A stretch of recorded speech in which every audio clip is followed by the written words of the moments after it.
So, without further ado, between the light of dying stars and the dark beyond the map, legends are still being written. Welcome to the fate of Nova Luna.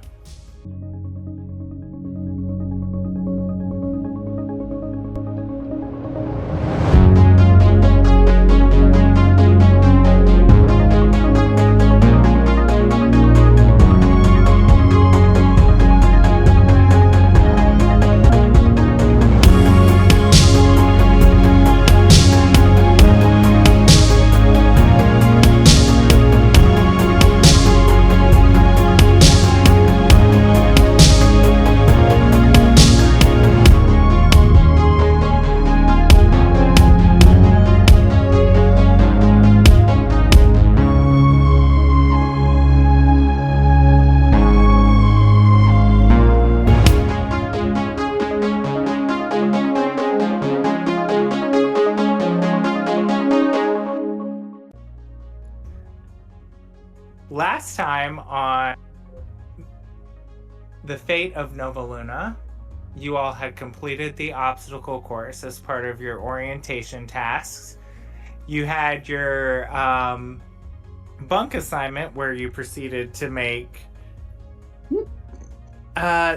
friends with some of your comrades and fellow cadets.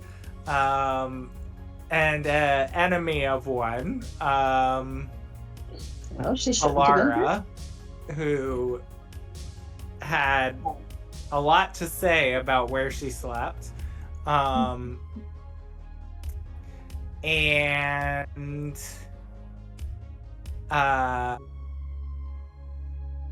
Bosun Vespa really while she appreciated how well you guys all worked together as a team in the obstacle course, did have to make it clear that fighting amongst your peers is not appropriate academy behavior for those who are being trained on the fast track to enter wild space. So there's that. That all happened. And we'll just kind of pick up where we left off. There's a couple other orientation tasks we still need to achieve. One is the airship inspection. Let me get back up there. You already got your weaponry and things with your budget from Mr. Shadow.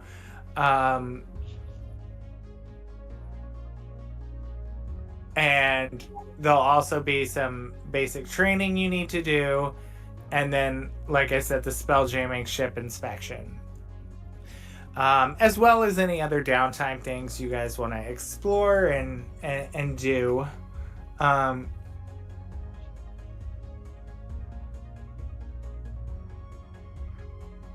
So,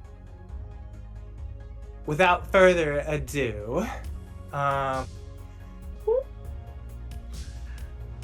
so let me pull up really where we left off, which was, like I said, the obstacle course.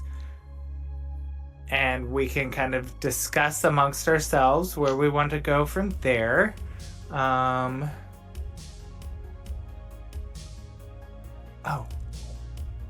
Open. Here we go. Okay. Oh no. Oh no. Another map that has to be updated. Why? Let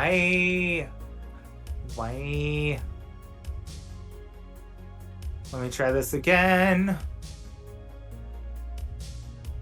Why does it do this exactly? Whatever had it messed up the other night must have. Oh gosh. Okay, well that kind of did it, I guess. I think that's kind of more how it was. Yep, like that. Okay. I can see on my end, I can see a red box. Yeah. So now you've got it lined up how you had it. Yeah, I don't know why the red box shows up when I upload a map now, It's a new fun thing, apparently. And So here we are.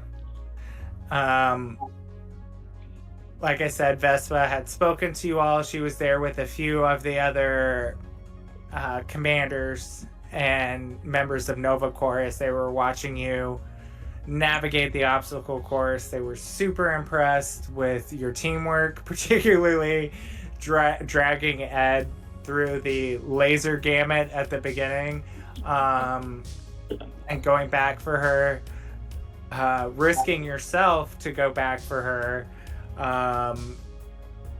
sharing the ropes. Really fantastic teamwork all the way through, shimmying up the greasy pole. That's a Pornhub channel. And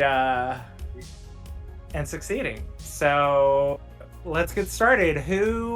I'm just gonna go down the list for whoever's next.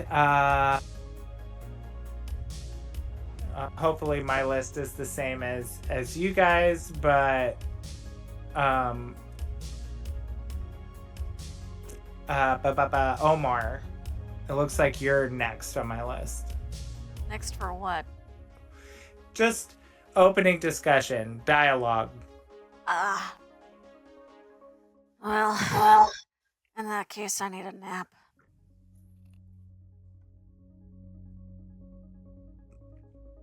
So we have a call for the bunk. Out of juice and out of patience. That's a mood. That too is Where's my spell slots are gone. I wouldn't mind a little bit of a break. I'm always up for a nap. Meryl is nodding along. Yes, trainees. It does look like today's activities have taken a toll on your energy.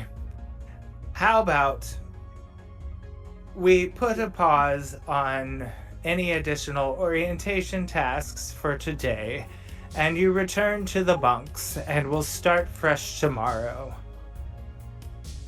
And at that, Vespa and the rest of the leaders turn and kind of leave Sounds this like a good idea to me. dock.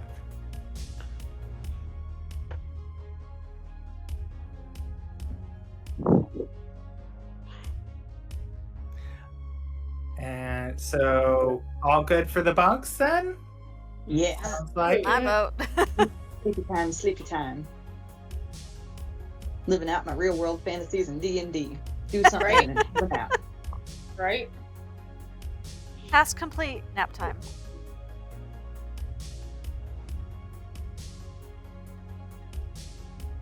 Here we go.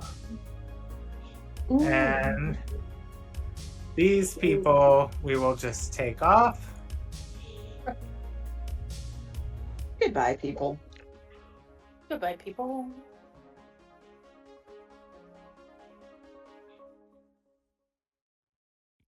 We've got all of you back. I can't remember who picked which bunks, but I'm pretty sure. I remember. Because Omar yeah. made a big deal out of it. I do remember. Yeah, So and- Meryl and Omar were in one room with Omar on the top bunk, and Ed and Anya were in the other one.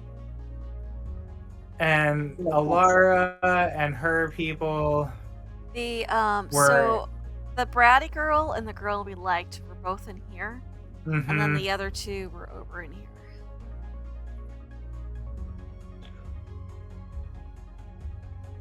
I don't remember names on those four, sadly.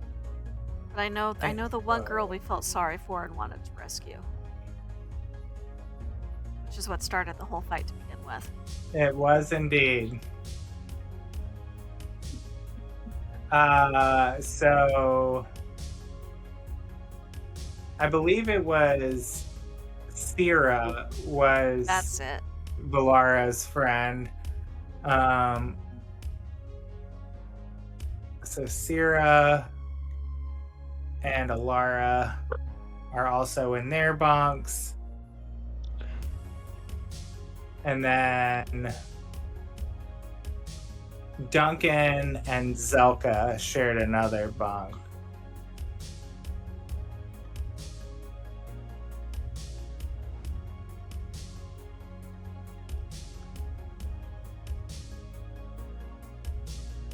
Zelka was there.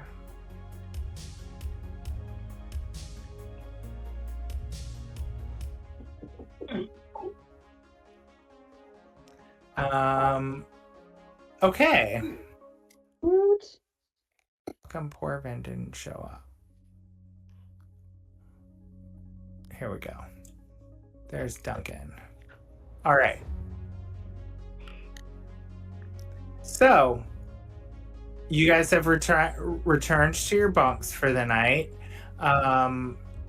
As you're kind of settling down to rest for the evening, you do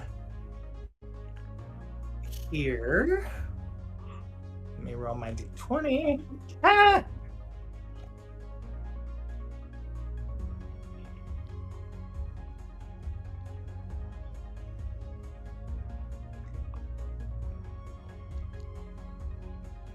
I'm living for this music. Right. I just love it. It's so. As you're heading towards your bunk, you do pass two sailors that are talking about how, even with the recent improvements on the ships, there's been 3 out of 10 of the exploratory missions fleets that have lost a pretty large number of hands in wild space. Oh dear. Not great. I wonder if they're recruiting the likes of us.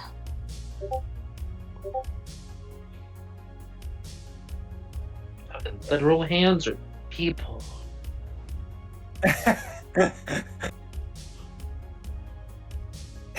Anyone want to answer, Anya? I'm not there. I love that response, but Meryl says, well, usually if you lose the person, you've lost the hand. Not always, but often. I mean, in some circumstances. so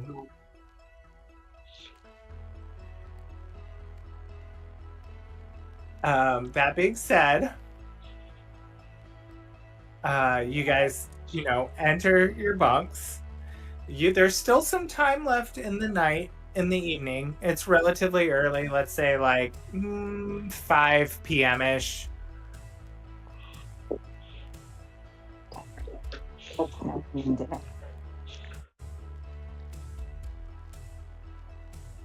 Dinner? Did I hear dinner? I'm thinking about Meryl's player is thinking about dinner. I'm like the kind of person that would eat early, go to bed early, get up at like a weird time for a little while, and then go back to sleep. Like you. Oh, me. Yeah, exactly. And me, when I eat, sleep for 2 hours, and then wake back up. Mm-hmm.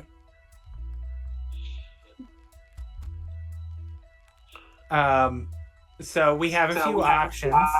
You guys could head down to like the lower city markets, find a food hub there. You could go to the tavern that all of the cadets frequent that is ran by Omar's family. We're doing that because free meal. Hey, there you go. Good point. Or there's always the mess hall. Free meal.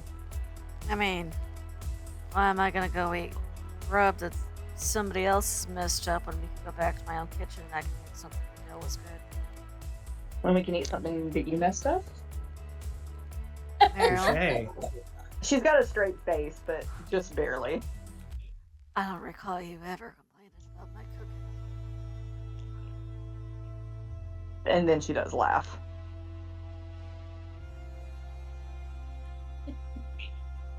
That sounds good to me. Free food is good food. Yeah. Is there anything you want to do with your roomies before you leave? Which roomies? Which roomies? I mean, the roomies we like or everybody else? Everyone in the cadet quarters. Nah, not worth the trouble. Is there a bratty bitch here I can fight with? Because that's going to be fun. That's been done already. I know, and I missed it. That's what I'm saying. Yeah. I Listen, have she no won't- spell slots left, and I'm at like half HP. So we're just I mean, putting look. that out there before anybody picks any fights. If she don't start none, there won't be none. At least from Meryl. I've got laser guns. Bring it, bitch. I'm I just think saying. heading down to the tavern is a good idea. Okay. So, make your ways out of your rooms. And as you're passing by, you hear this door open. And sheepishly, Alara is hiding behind Syrah. And Zelka and Duncan come out from this room. And Syrah comes up to our friends here and is like, I wanted to say I'm sorry on behalf of Alara for the misunderstanding. Kid, something you need to learn about apologies. It doesn't count if you make somebody else do it for you. And at that, Valara looking kind of worse for wear after she's still recovering from the poison splash and nearly dying. And being lectured by her father about behaving while she's at the academy and not tarnishing the family name by acting like a spoiled, pompous brat, comes out and is like, Syrah, I can take care of this. Thank you. And she comes forward and she was like, I want to apologize for our first introduction. I sometimes forget my place, and it's been made clear to me that my actions were perhaps abrasive at best, but Syrah and I really are friends, and I don't want anything to jeopardize my ability to prove myself as an amazing cadet here at the academy. How did your obstacle course go?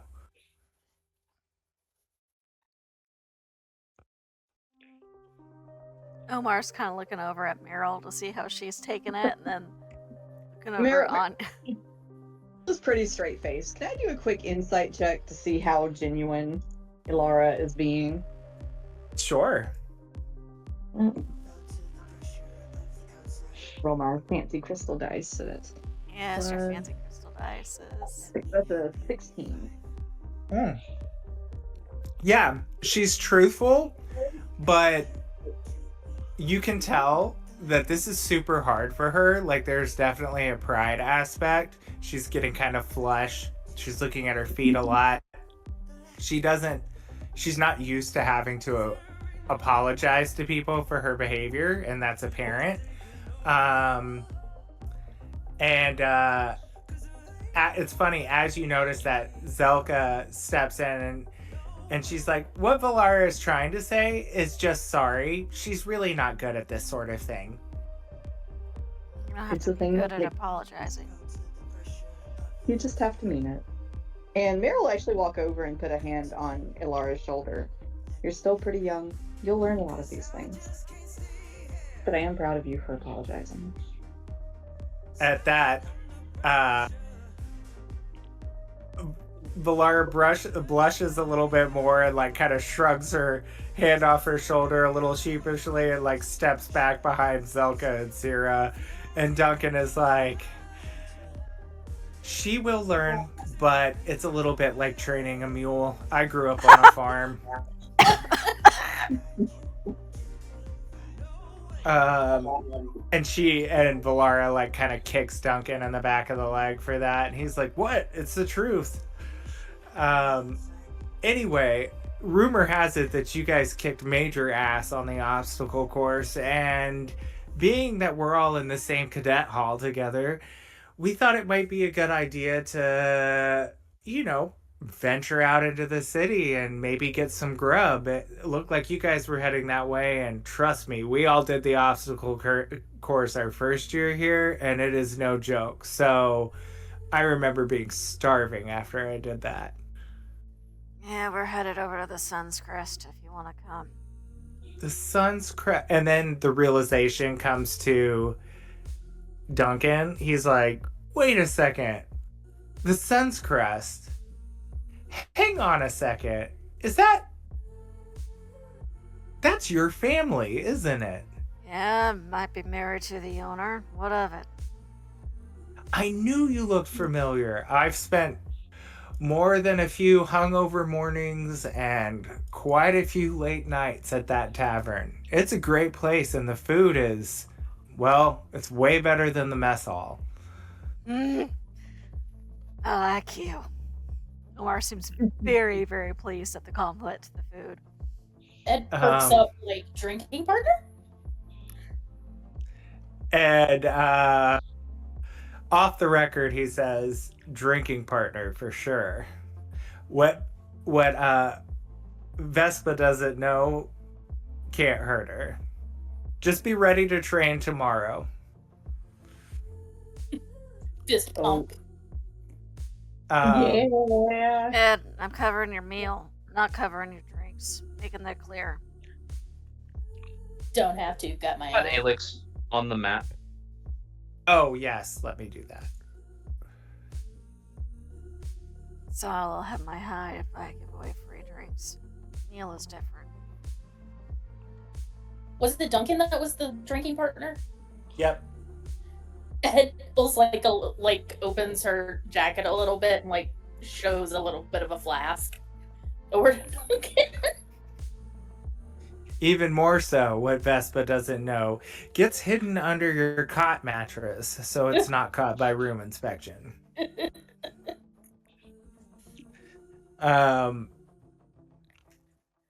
Anyone else? Anya? I was gonna have Alex come up to this group and kind of sniff all of them to just make sure they were safe. And you'll notice Sierra immediately is just super attached to Alex. She brightens up immediately when she sees Alex, and she is like, who is this good boy? And kneels down and is scratching his head, and she's like, he's beautiful. Who's a good boy? And she happens to pull out a little treat from her little satchel. Is it okay? Yeah. Can he have a treat? Yeah, he can have one. It's just a little bit of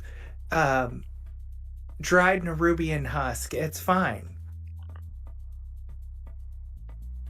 He takes it. What a good boy. And she's literally hugging around his neck a little tightly. She's kind of strong. She doesn't know her own strength. She's a big girl. Bless her. We stand. And anyone that sees Alex, his eyes kind of get sparkly for a second. You see him float for maybe a split second. Oh.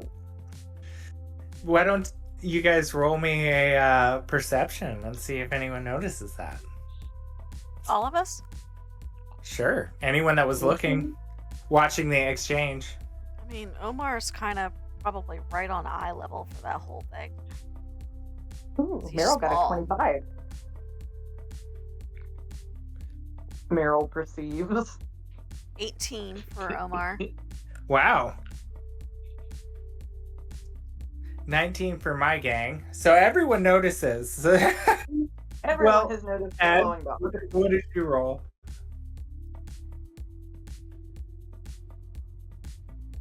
What? Hello? Oh, she's muted. She muted.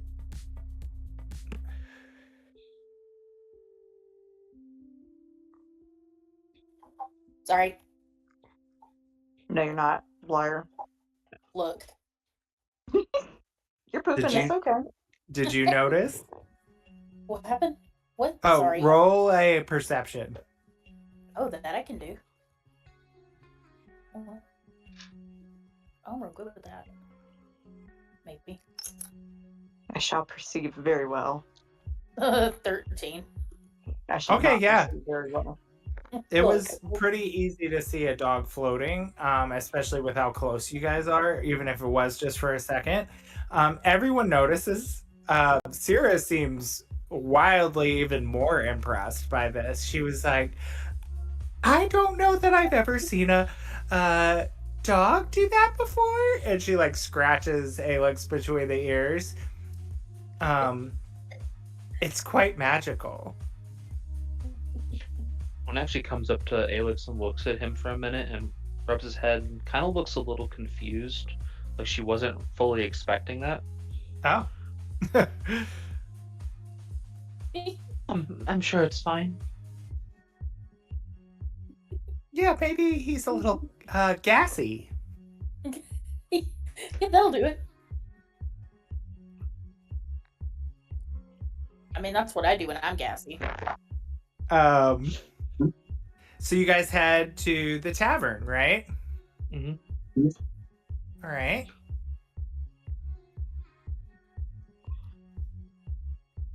Get that up here. Tavern. Suncrest, right? That was the name of it. Yes. Just making sure I. It looks like you keep putting the maps on top of the previous maps. Yeah. Is that? Should I do scene instead? Probably. I used scenes Probably because I 'cause- thought it was easier, but whatever works best for you. Let's try that. That might. It might be... actually. Oh, Oh, interesting. why? Why? Albert, behave. Okay. Well, it's easier when Albert hasn't messed up all your maps, I should say. Yeah, I'm wondering if I need to reload them all into scenes now. Unfortunately, you might have to, which sucks. Luckily, I have them saved, organized into folders, so I can just grab them all. But here we go. But because I changed the scene, it took your tokens off. So there's that. Okay, so we've got Omar. Oh, this is... I'm sorry, this is the actual end part of it. It's very pretty. This is the actual tavern part. I think I got us all. Jess, do you think... I was gonna put Sala. Do you think Sala really works the tavern at all? Like, who? Obviously, Darish is too young. Kenzie, Hearth. Do you think any, or Sala? Do you think any of them would actually be working tavern? I know Tiny runs the stable. Yeah, Tiny runs the stable. So Sala is primarily the what is the word? The hostess. So Okay. like she's gonna be like taking keys, keeping track of rooms, ordering the staff around. It's a huge family. So like any number of siblings, cousins twice removed, aunts, uncles, whoever like wanted a job and was part of the family and or associated with the family, which is how Tiny got in, would potentially be here. She's probably running the front desk. Hearth could easily be in the tavern. He's 20. Kinsey is underage, so if she is in the tavern, she is relegated to food only. And Darish isn't old enough to work yet. He's 13. Right. Okay. So let's say Hearth is probably running bar hand.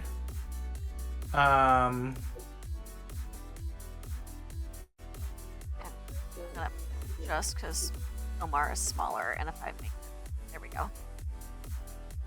Yes, resize as you see fit. And if this is Tiny, then Tiny is actually big. And then Oh, did I put Tiny on? I know Tiny runs. He could be like, I I didn't put him on there, did I? I don't think who I is did. the gorilla based head OZ? Was that not Tiny? Oh no, this is the bartender Swigs. Okay. I love He that is. name. He's my own NPC who you all Okay. have hired to work the bar, Oh, and that's he. fine.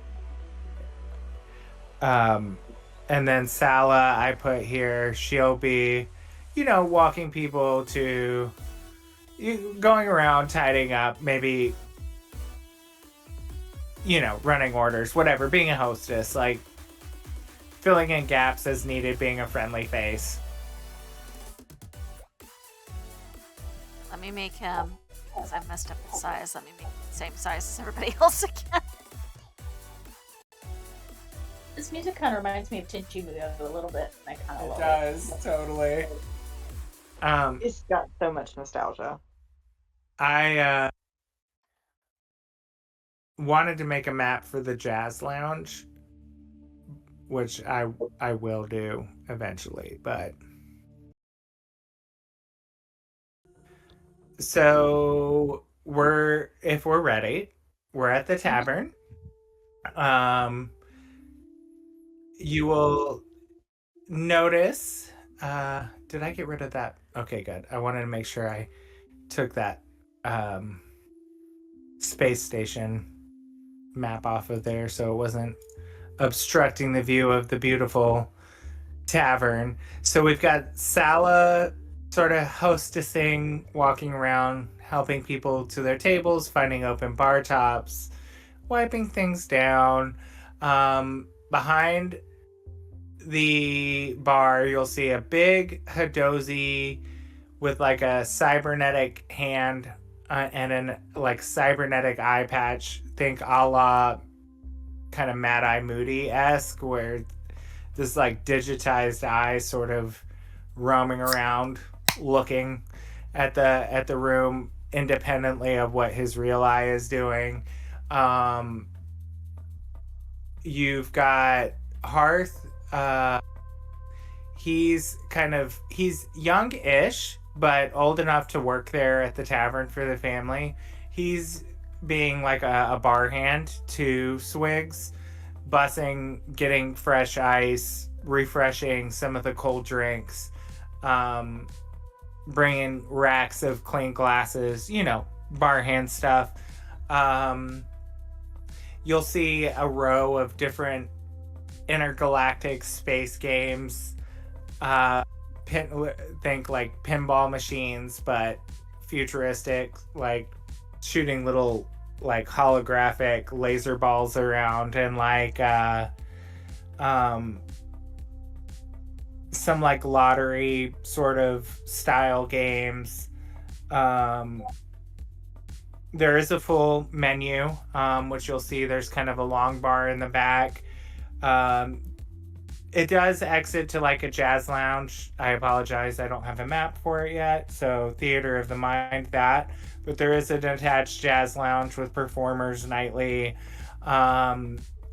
This is mostly where people hang out to sort of drink and eat, and it's noisy, lots of clanking of glasses. Your fellow cadets followed you in, so Sierra, Duncan, Zelka, Valara, they're all there with you. There are a few other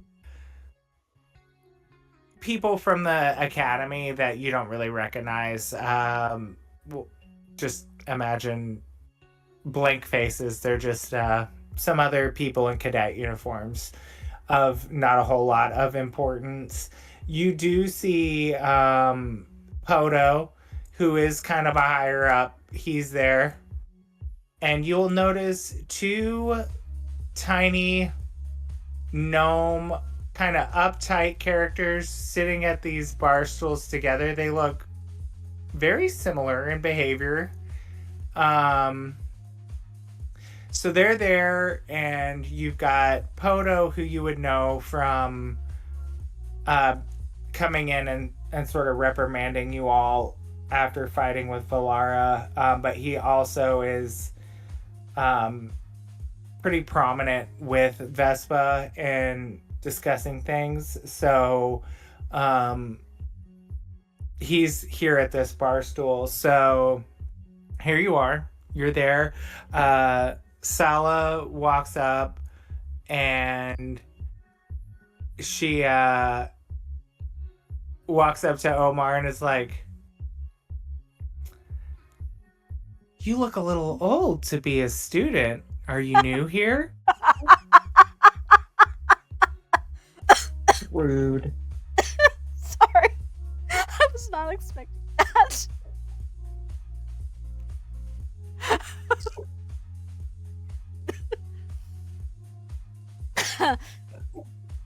I can hear Jeff laughing all the way across the house.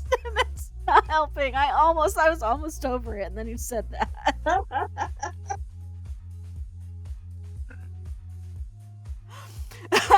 I think that Omar, by this point, is tired enough.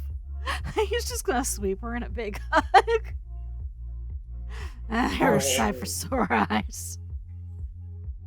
My husband's going to be very upset when he finds me cohorting with such a young academy student. I can take him. Oh my She, God, like- this is so fucking cute. I cannot.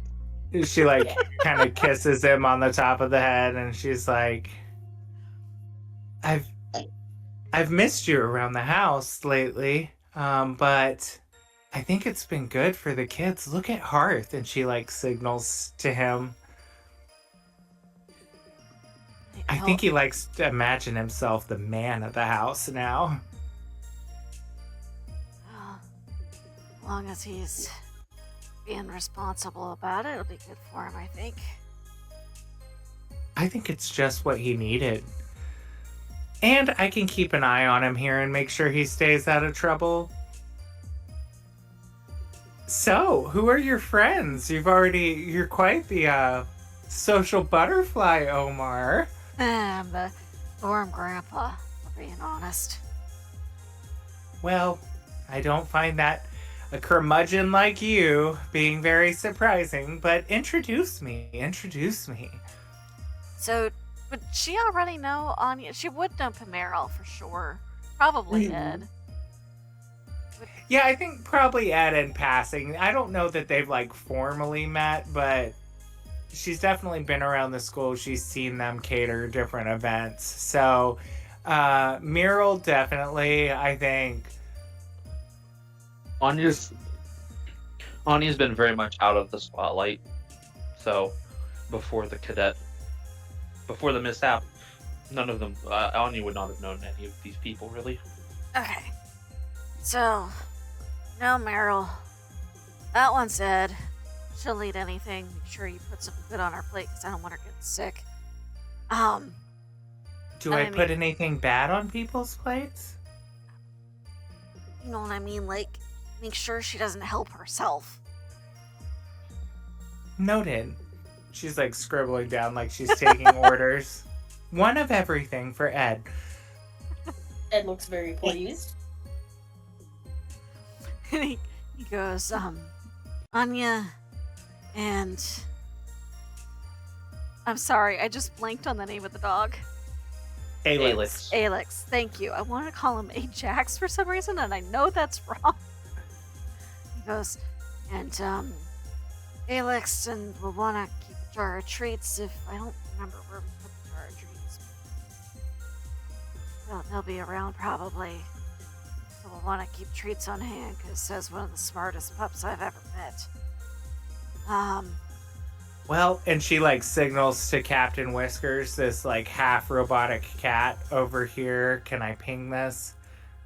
Who has slowly starting to work the right here. Slowly starting to push the jar of treats off the edge of the bar. As cats do. Well, Alex may have to fight Mr. Whiskers for the treats, which looks like I should go take care of that. And Hearth then she got it. says, Hearth is already. yeah, catching the perfect. Perfect. That cat, I don't know why we brought him in. Because he was cute.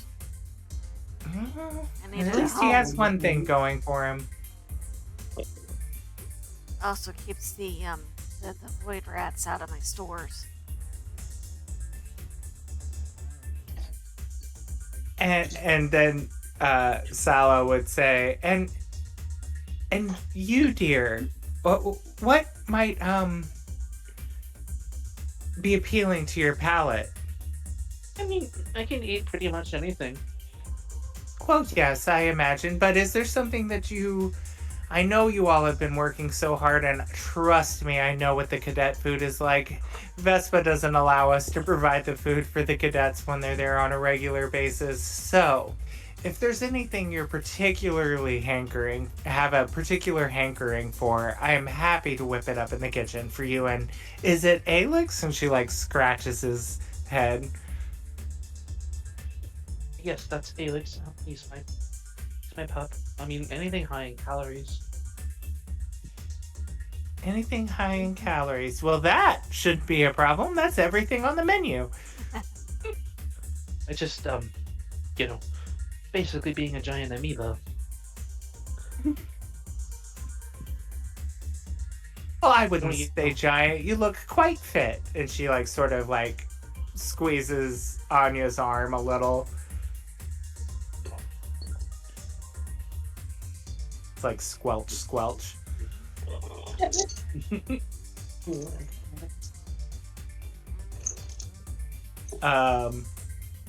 Very well. Okay, something high calorie.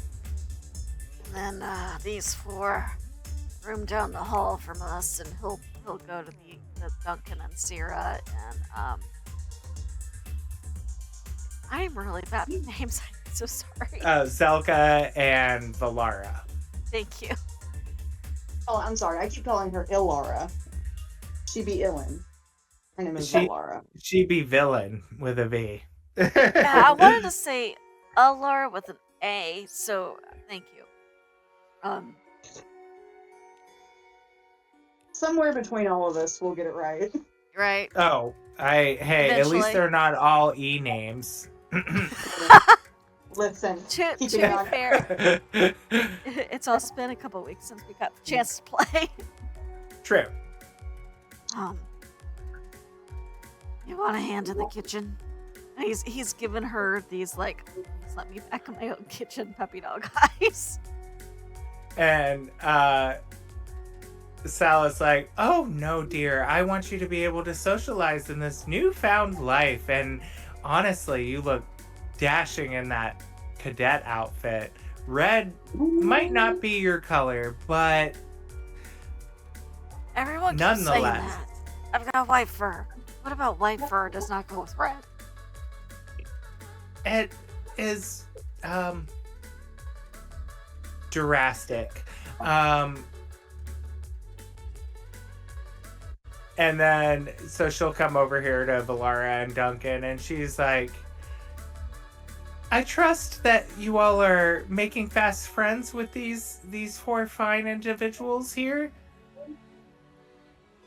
And Valara's like, and she looks kind of sheepish. We were off to a bit of a rocky start, but I like to think that I'm making progress. Zayla, it's okay. And she's like, Valara, as in Valara Dendron? As in Sir Dendron's daughter? And she's like, yes. How do you know? Oh, honey, everyone comes here. Oh, don't tell my dad I was here. Oh, your secret's safe with me. Valara who? And she's like, and then she realizes what she was saying, and she's like, no one. just a happy guest. And Duncan is like, I can't wait to have whatever you have on the menu. And she's like, oh, Duncan, you're no stranger here. I'm pretty sure I had to clean up after your mess last Saturday. And don't get me wrong, but didn't Swigs have to carry you back to the cadet quarters? Oh. Yep. Yeah, that'd be me. And she was like, well, you know, maybe this time 1 or 2 less at the bar. Swig's got a busy night. It is a Saturday, and I can't have him leaving to carry, you know, young cadets that don't know how to hold their libations home for an evening. One of his fist, apparently. And he like kind of blushes a little, and is like, I'll have the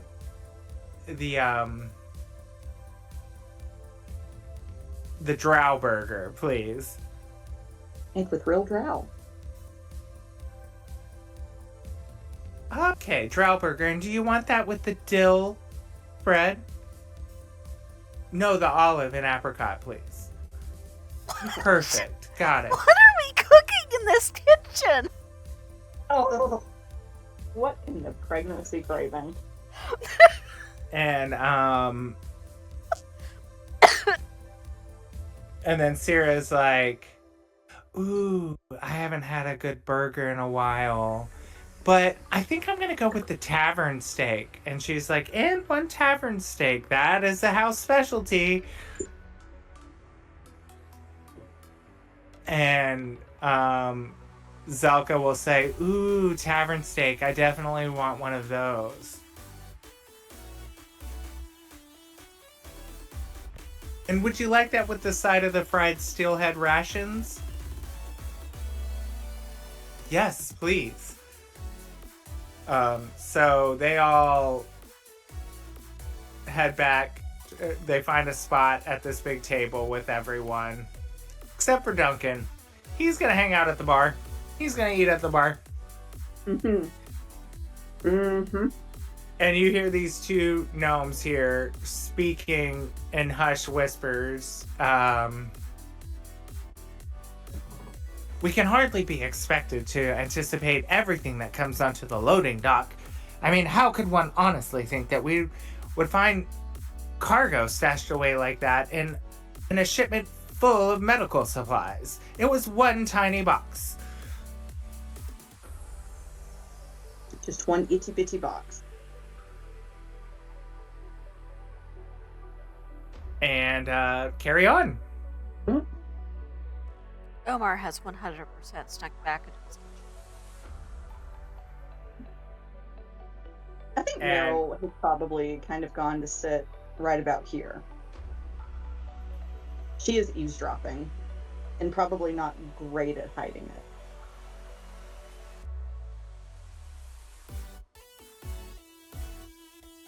it. Swigs would come up to the bar and be like, what would you like to drink? Meryl will kind of lean her chin on her hand, and she'll kind of think a minute, and she'll order. It's basically, usually it's the drink you give to people when you don't like them, so it's really strong and really nasty. What was it? She's like, I'd like 2 liquid cocaine shots, please. Yes, I know, just a sec. We like to call that the gorilla fart here. She nods. I'll take 2, please. You have tasted these? Is this a prank you call on your friend? Oh no, it will be mine. 2 for you. You sure? Yes, I am. Swigs. Lady's hot. She knows what she likes. Let her have them. He like taps the order into the little like serving dispensing robot here and is like, very well. She wants 2 gorilla fart. She has 2 gorilla fart. That's going in the quote book. And you, I am not carrying you home again. What do you want to drink? And Duncan's like, a mead, make it a double. You'll have one more double after this, then you're cut off, Duncan. Not carrying you home again.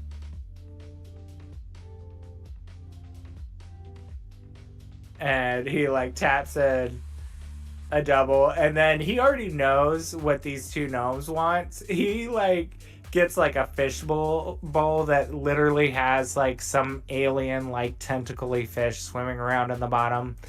It's like smoking on the top, and it's one fishbowl that comes with 2 straws, and he hands it to them. He goes here, Podo. I know you work early tomorrow. You have one small drink and then you go home. Yes? And he's like, fine. I'll have a mead. Can you make it a double? It'll be my only one. If it's your only one double mead. Final offer. And he takes it. And he looks at Valara. You, miss, go sit at food table. Too young to drink. And she's like, man. And she like stops off to sit there with Syrah and Zelka and Duncan. They're all, or Syrah and Zelka, they're too young to drink. And then you hear Swigs, Hearth. Go now, make clean glasses. Omar, get out from behind my bar. You're supposed to be in kitchen. Your bar. Excuse me, who writes the checks around here? You go now. You're off duty, off clock. Can't even cook in my own kitchen. What's it come to? If you don't go, I tell Salah you'll be pester. You better not be pestered. You better not be pestered. He's like, yeah, I got another bed I can sleep in anyway. He's gonna turn right back around and start pulling ingredients out to make a giant stir fry. Omar! Going to tell wife he pestered. Omar. Riggs only has one good eye and it's bulging out of his head right now. You really should go to the table. I've got this under control. What do you expect us to do when you're in wild space? Let me run the kitchen, dear. But nobody lets me run the kitchen. I miss being in my kitchen. I want to cook something. Give it time. Once they taste anyone else's cooking, you'll be on the ship's kitchen in no time. Now go make friends. Don't wanna. He's kind of pouts. Go, and she like pries the ladle out of his clenched fist and swats him on the butt with it. Go. Okay, No meal in my own kitchen. That's what we're coming to. Hearth, glasses, whiskers. Get out of the treat. Meow. Meow. Meow. He like runs off. Okay, continue. Socialize.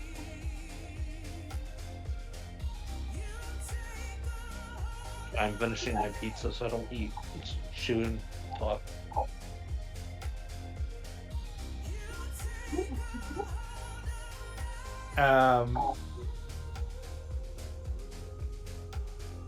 So Sala, the food has come out. She like starts bringing everyone's food to the tables.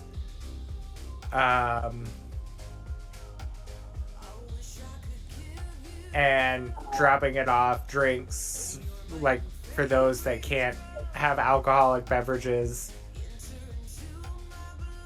There's been a lot of whispers lately of trouble at the academy. Certainly that doesn't have anything to do with you all.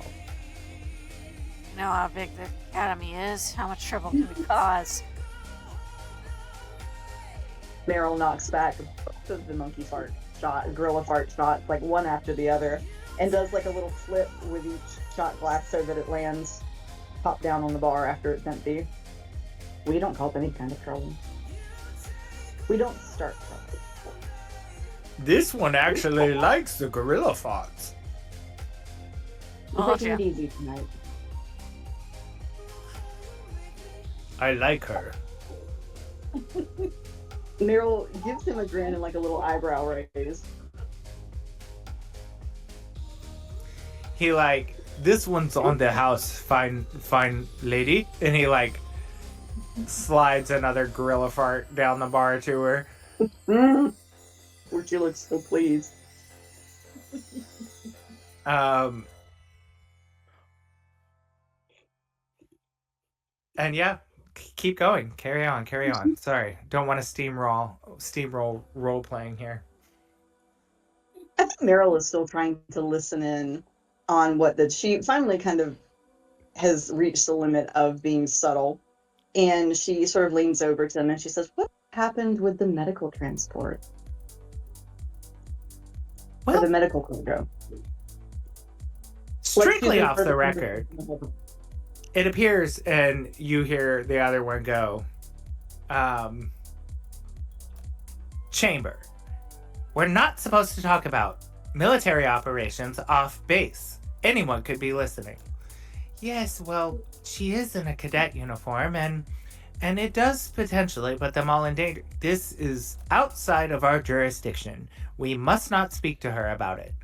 And besides, just because someone is sneaking in dangerous creatures in shipments of medical supplies doesn't mean it's for everyone to know. Oh, now I've said too much.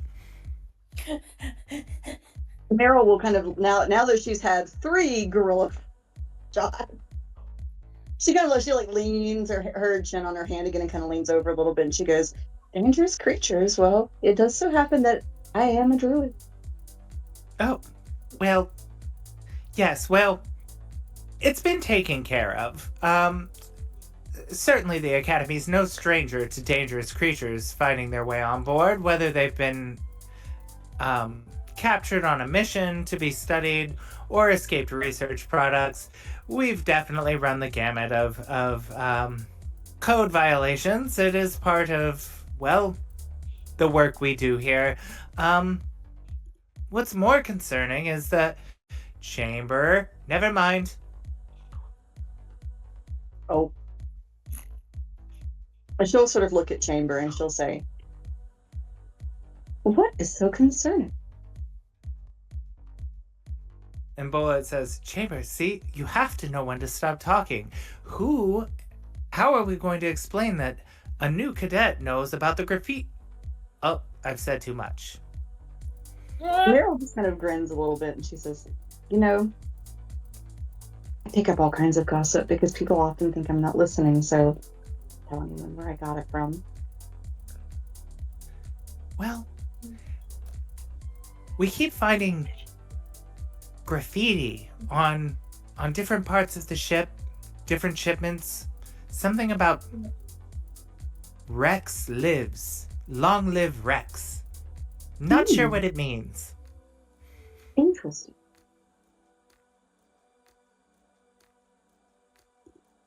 What ships are getting graffiti? That's what's interesting. There doesn't seem to be any correlation. Some of us think it might be coming from within. A naughty cadet, perhaps? Most cadets wouldn't have the access that this is occurring to, but it is an interesting thought. You're nodding Chamber, along. we really should go. This fishbowl has gotten you far too loose-lipped. We don't know this woman, and if Vespa finds out that we've been here at this tavern running our mouths again, you're gonna be scrubbing the poop deck.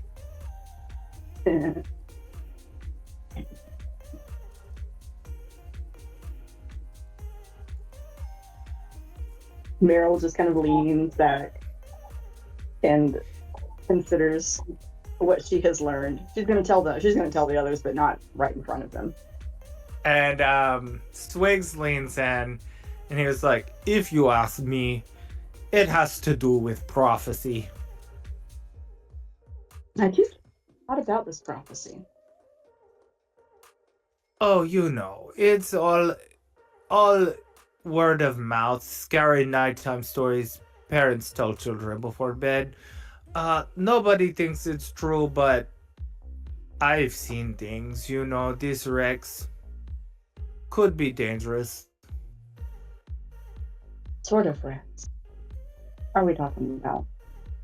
I think Rex's name. King. Interesting.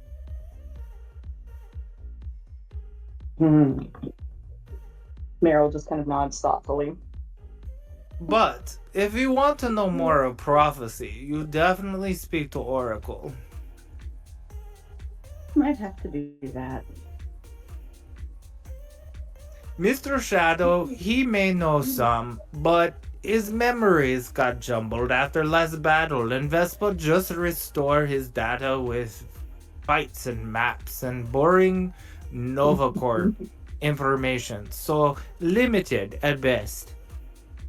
I think we might have frightened him a little bit the last time we were there, so I'll let him cool off a bit. He's scared easy, he probably need oil changed. She'll kind of laugh at that, and she'll say, "Like you, Swigs." Like you too, not a gorilla fart? Always. He slides her another one. Now last one, pretty lady, a gentleman not carry you home. More's the pity, but alright. I think Omar, seeing this, is gonna circle around to Meryl. Go, Meryl. What? I had an idea on our way back to the barracks. I want to make a detour. I like detours. Where are we going? So you know the Autonome character who was trying to tell us that he knew about the prophecy and knew squat about it. I'm thinking this is he has not overheard anything. It's just something he's been thinking about on his own since he got kicked out of his kitchen. He mentioned a nun or a sister or an oracle or a prophetess or something, right? Yeah. Oh yes, oracles, yes. Yeah. Mr. Shadow, he no lie, he not programmed to do. Memory not working. He say he not know, but six-fold eclipse curious. Oracles stay there. They know all. They know what you'll have for breakfast tomorrow. Which hangover, raw eggs, garlic. Thank you. I was about to ask Meryl if she remembered where he said there was, so yeah, I want to go there. Let's go. You finish eating, pay tab. You not leave yet, they're open all night. You know, people don't buy the most dependable things during normal business hours. Go late at night, buy something dirty. And he looks between Meryl and Spigs and goes, and that's my cue to back away and go find my wife. Man. Even Meryl's gears are turning.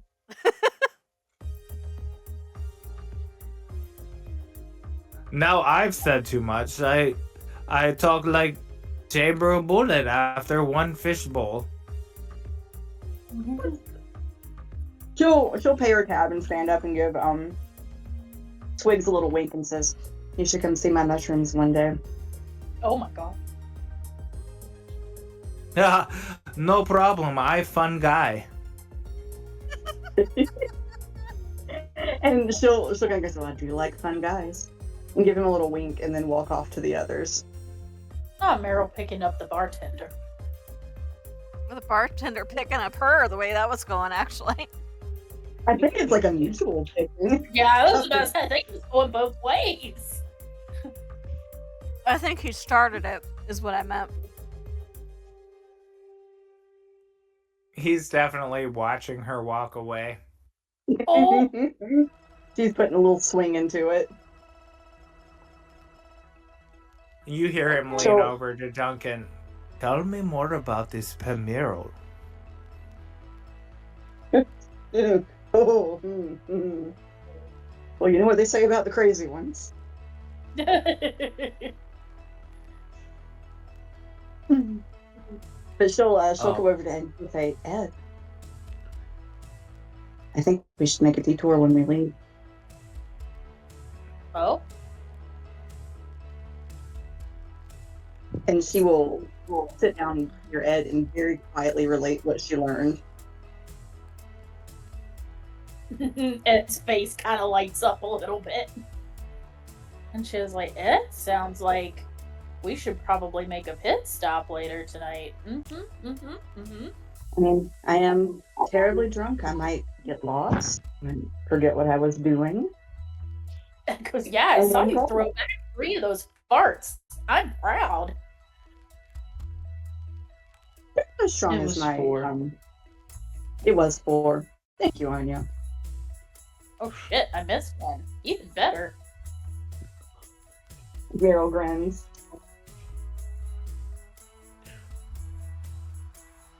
You and Anya? I mean, yeah, I would like to see what we find out. But I need to finish this food first.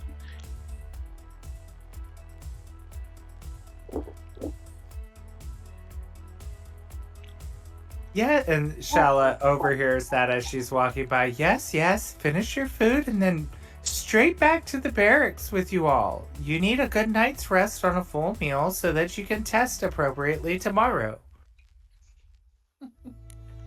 Ed likes to be the rest of our maid. What exactly are we testing on? Well, I don't know much about the orientation tasks, but I know there is a checklist. And Anya's gonna look at the group of people, like their bunkmates that are sitting near them. And she's gonna ask, you all have been through orientation before, what kind of tests are we going through? Valara would say, well, let's see. You've all done exceptionally well at the obstacle course. You've got your bunk assignment with a space view, she says, through pursed lips. And Zelka says, oh yes, there's not much left to do. Honestly, all you need to do is the ship inspection and there's something else that you must... Oh, yes. You've got to speak to Seth. He's going to do your basic training. That should be enlightening. These are spelljamming ships, and, well, there's a certain amount of mental aptitude it requires to run a spelljamming ship. And, let's just say Seth will get to know you on a more personal level.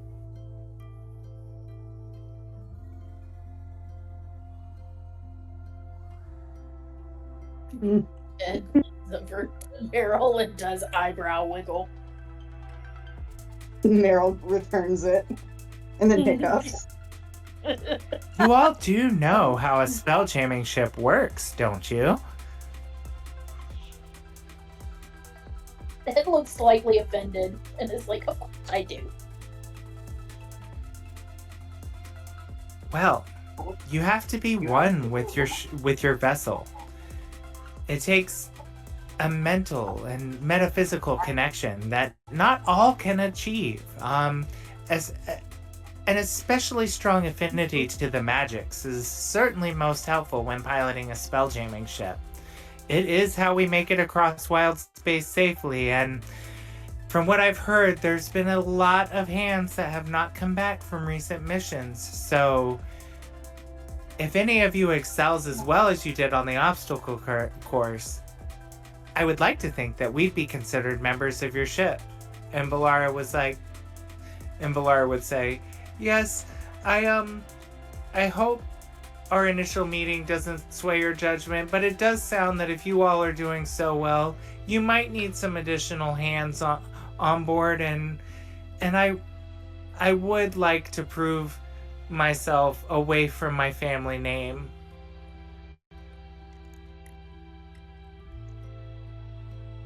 I don't mean to We'd love to pry. have you.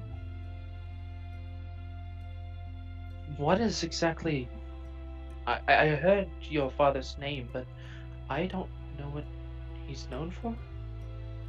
He's known mostly for his money, but in all actuality, he's part of the consortium that helps run Nova Luna. He's a politician, for lack of a better word, but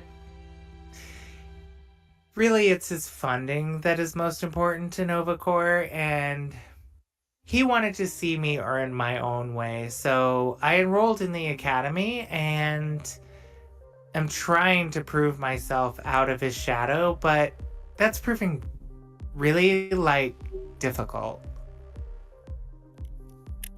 I know how you feel. And let me tell you, the Barrack shampoo and conditioner is giving me so many split ends.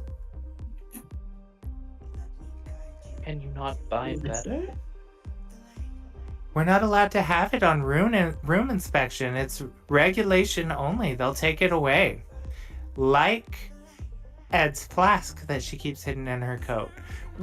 And she pretends to zip her lips and throw the zipper away. The secret is safe with me.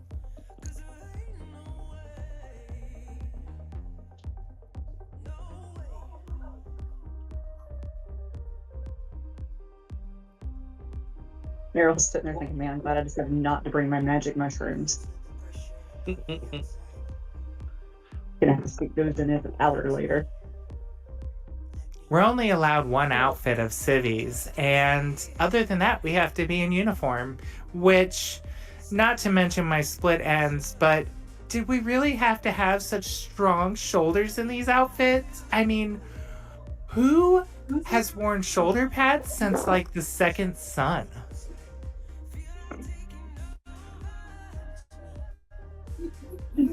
Bless her, although I have to agree, I'm not a shoulder pad girly.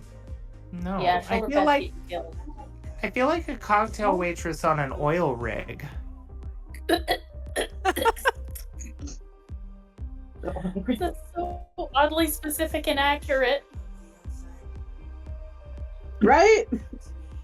Anyway, aside from the cadet outfits, I do want to get into wild space, and I want to see something other than this blasted Nova Luna and the walls of my family's mansion. I know that sounds bougie, but I have to get out of here. And maybe I come across the wrong way most of the time. Actually, scratch that, all of the time.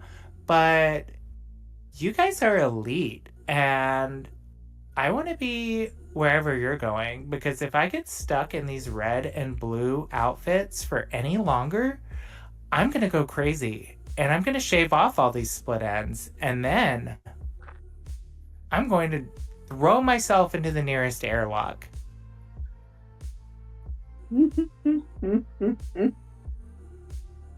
Well, we'd love to have you. And at this, she's genuinely happy. She's not easily likable, right? She's a spoiled brat, but she will be a good friend. She can learn. She can learn. She's just, her money talks before her brain has a chance to connect the two. So she'll get there. I like to imagine that the moment they started talking about how dangerous it was going to be, because Omar already knew what the plan was. So the moment they started talking about how dangerous being a cadet was going to be, he pulled Sala off to go distract her before she overheard that part.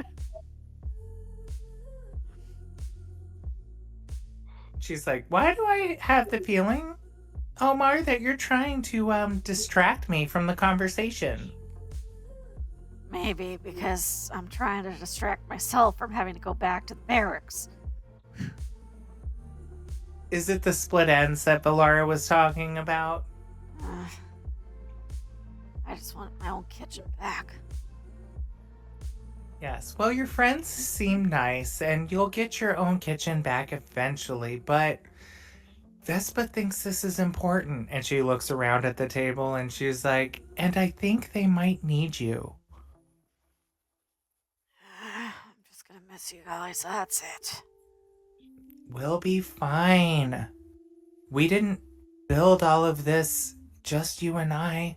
We'll carry on, just as we always have. The kids have eat, slept, and breathed this place since they were wee little monklings. I mean, started this thing as a wedding gift from her parents. It's harder to not be here all day than I thought I would be. But just think of the sights you'll see. Just think of the new recipes you can bring back. He's grinning at her now. He goes, "Isn't this flipped from the conversation we had yesterday morning?" Yes, well, people grow and change, and honestly, I'm kind of enjoying running the kitchen by myself. No offense, my love. He just completely wilts. Oh. Alright. Kind of pouts and walks back to the table. His feelings are a little bit hurt now. Oh, the baby. That kitchen is his pride and joy, and she just kicked him out of it. She's having a chance to grow in her own. Let that girl grow. Not while he's And you see homesick. her, she's very much like the mom of the tavern. Like, she is sweeping up, tidying people's jackets, making sure they're not like leaving their stuff behind, like helping people up out of their booths. Like, she is like, she's got it on lock. Like, you don't have to worry about her. She's shooing whiskers off of people's plates. She's making sure Hearth is, nope, you put those glasses there. Those are the Pilsners, they go there. Those are the highballs, they go there. She's doing great. She's got it. Don't feel sad. She's got it under control. I think, well, like, she's always been that way. Like, it's her bed and breakfast tavern, and the kitchen was his, and he was feeling homesick, and he just got kicked out.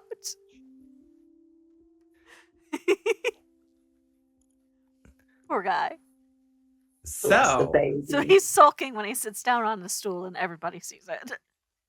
Meryl will just kind of go give him a little there, pat on the back. And Syrah would come to Anya and Alex, and she'd say, I do have to thank you for earlier, Anya. Yeah, what do you need to thank me for? For stepping in on my behalf, you and your friends. It meant a lot, and I have to say, I know you said you don't know a lot of us here, but I'm happy that you and Alex have come along. Oh, thank you. I'm glad to be here. I was gonna say to Valara, but I understood what she meant by wanting to, make a name for herself and not be held down by her family. And Sarah would say, everyone knows that your parents are not what they were made out to be. Everyone in Nova Corps knows that. You heard Vespa. She knows that. I know you don't want to be known by your family name, but maybe I'm saying too much, but everyone knows your parents, and I can tell just from the little bit of time that I've known you, and she like scratches Alex between the ears, and Alex, that You'll right what's wrong. You have a good heart somewhere in there. And she like squishes a little, like kind of like taps Anya's chest, like in a gooey spot. Well, wherever it is in there, I know that it's a good one. Wherever it is in there. I mean, metaphorically, yeah, I have art. Yes. See, you know what I mean. I'm just happy that you're here, and something tells me that when the time comes, we're going to be really happy you're here.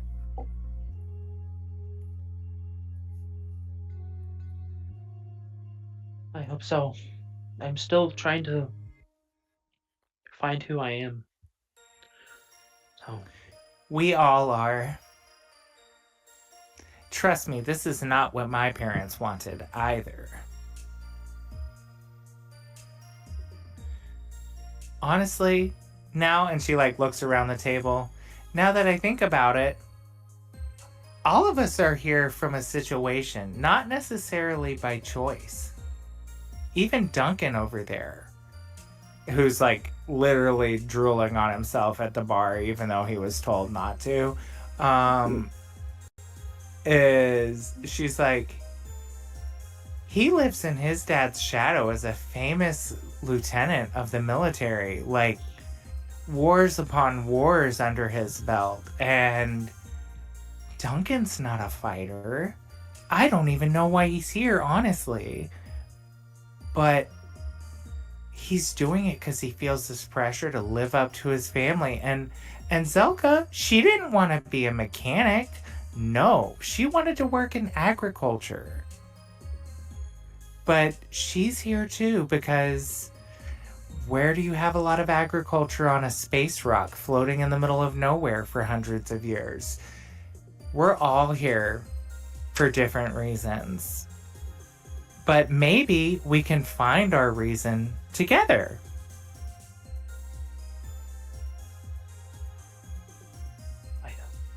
I agree. Thank you for that. Well, no one said I was good at pep talks, but you're welcome. And she like scratches Alex again. She's so Bless cute. that Can we girl. keep It was her? perfect.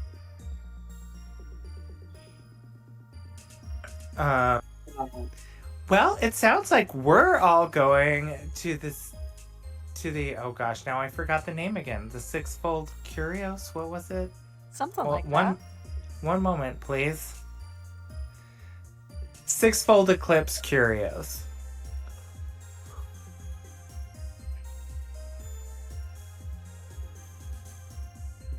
Are we all in agreement? Meryl gives a little thumbs up.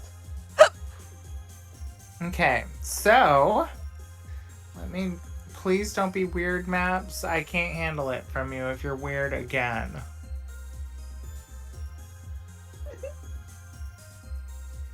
Okay, well, it's small, but I can make it big.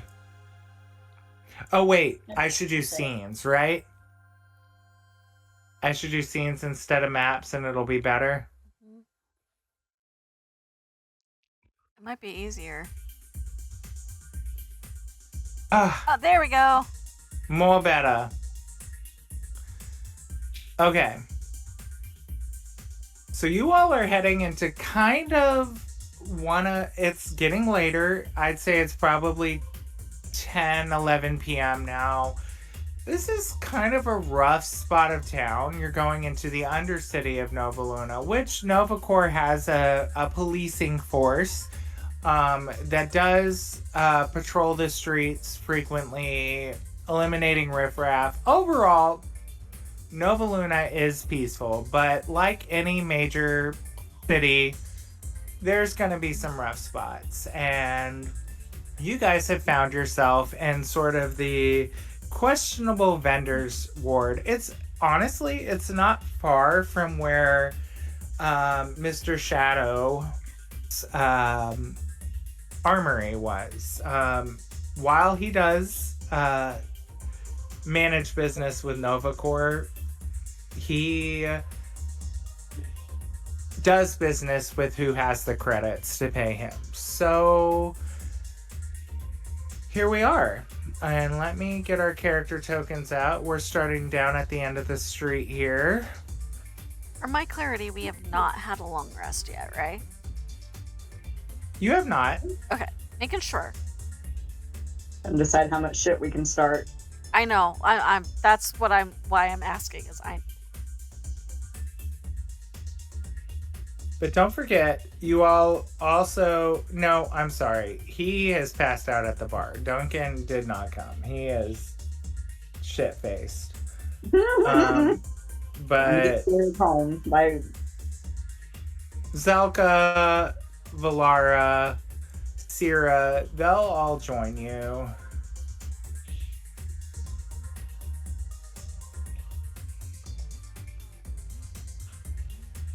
Get the rest of you all. Whee! Uh, Are we having fun? Am I doing okay? Yeah. You were doing great. I think as they're walking, Omar's got Meryl's arm and he's going, Meryl, seriously, what did I do wrong? I've been married over 20 years and now she's happy I'm not around. Absence makes the heart grow fonder. Where's that? Right. He's having that kind of crisis. She kind of pats his arm and she says, if you plant things too close together, sometimes they choke each other out. Distance allows for growth. Sometimes if you leave married people too long together, they will also choke each other out. But that's a little different. So you're saying this is good for both of us. Yes. Alright. I'll try not to be too upset about it. Why do I'm we sure have zombie-like things on the bottom corner of the... Sorry, got Yes. distracted. Just cuz.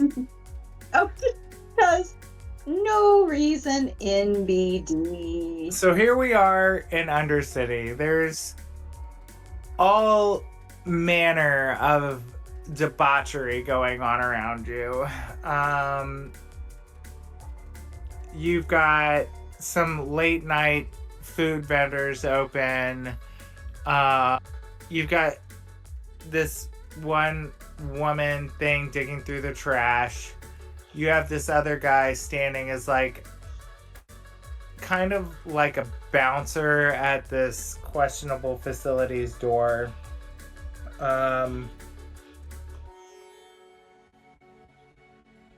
You know, because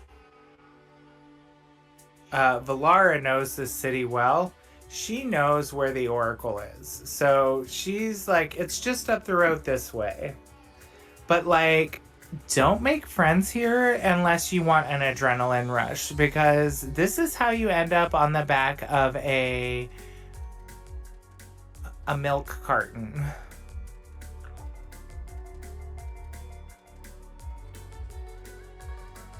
Meryl will look thoughtful and say, I don't want to do that again.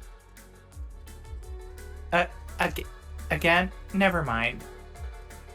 Something tells me that has actually happened to you before. Meryl is watching the woman digging through the trash.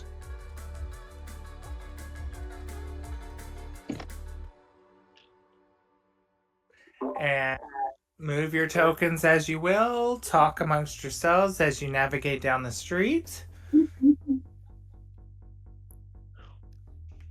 I'm gonna walk over here and look at these machines.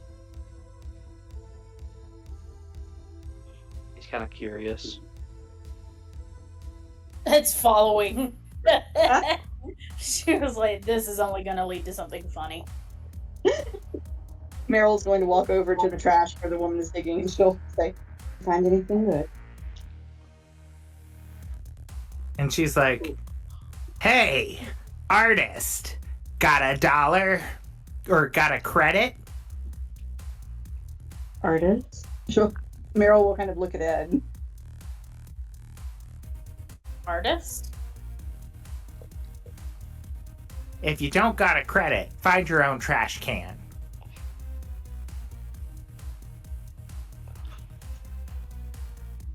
I'm still trying to figure out which one of us is the artist.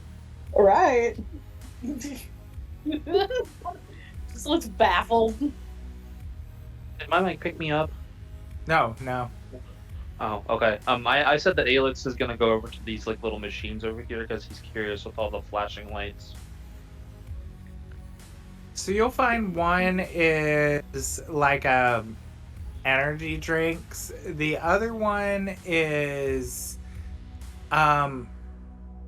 like low grade like potions, like a low grade like healing potion, like a perception bonus, and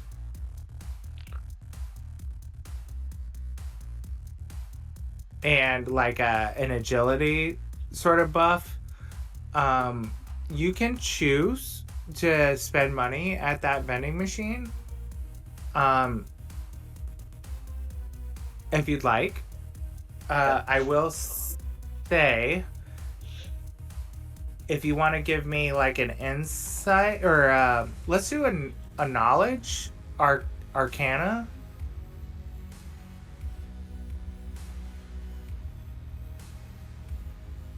That is a natural 20, so 21. Okay, so you will know by the low grade quality of the potions in this vending machine that they are way overpriced, like way overpriced. But you can still spend your money on them if you want. Let's see, 1 second. I have something on this.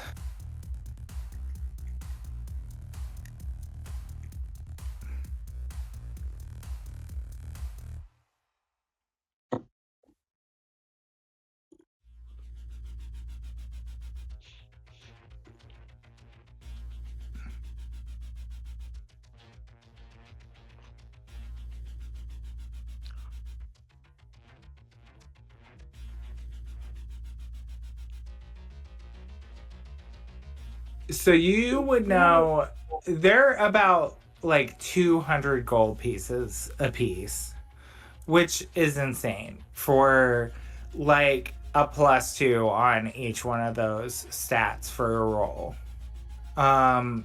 It's not great. 1 second.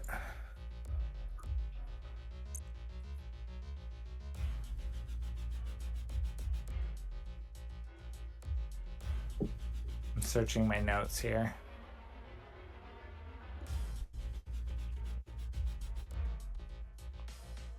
I think it's greater. Maybe is it haste?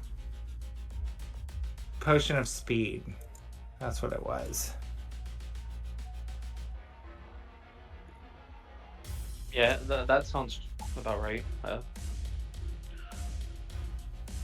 Yeah, so like 500 gold pieces, which is not great. I think they are more expensive if you buy a higher quality one, but this is like I'm gonna say an effect for like one roll. Damn, that's some Disney World prices. Right? But people get desperate when they're trying to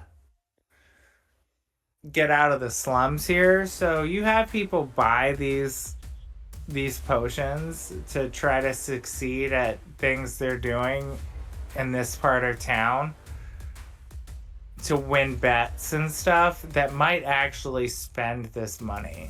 But judging by the dust on the bottles and stuff inside the vending machine, it's not very often.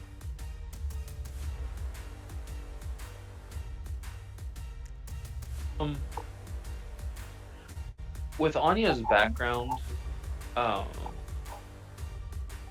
of being on her own for a long time, because she hasn't been like part of the big, like, she hasn't really had like a job in Nova Luna for a while. She's kind of just been kind of a contractor, and has been on her own and has, gone off and done things that like make money. Do you think maybe she has seen like she would have an idea of how these machines work? Yeah, I think let's give a 1 second. Let me pull up. Give me just a minute here. Let's have you make a sleight of hand. Oh. I think, yeah, let's. Yeah, I'm gonna say sleight of hand to quote unquote hack this machine to delve out some of the potions that it has. If that's what you're talking about doing. Yeah, I mean, I'm gonna use my pseudopod. I'm gonna make a pseudopod come out of my hand, but I'm gonna look Perfect. at Alex and go, "Hey, buddy, can you cover me really quick?" And she's gonna kind of make herself a little smaller and use the condensedness of herself to kind of like thread a pseudopod into the machine. Kind of just knock a couple down. Because you are using Alex as a distraction, Alex is going to run up and snatch a can out of this person's hand that's digging in the trash and start kind of barking and playing like tag catch me if you can with this can. Kind of keeping attention away, if you're okay with that. That's fine, yeah. I mean, he would be pretty smart. He knows how to draw attention. Yeah. Okay, so he's kind of doing that, causing a whole bunch of a ruckus while she's like, "Come back here, you mangy mutt! Give me that can! That still had some juice left in it!" And you go ahead and give me your sleight of hand roll. You are gonna get an advantage on that roll because of the distraction, but it's gonna be a tough difficulty, but go ahead and give me that. Can't see these dice very well. That is 18. Yes. Okay. Now roll me a d4.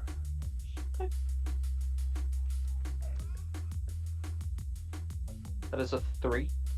Okay. So you are gonna get 1 potion of speed. 1 second. I'm gonna start calling my energy drinks that.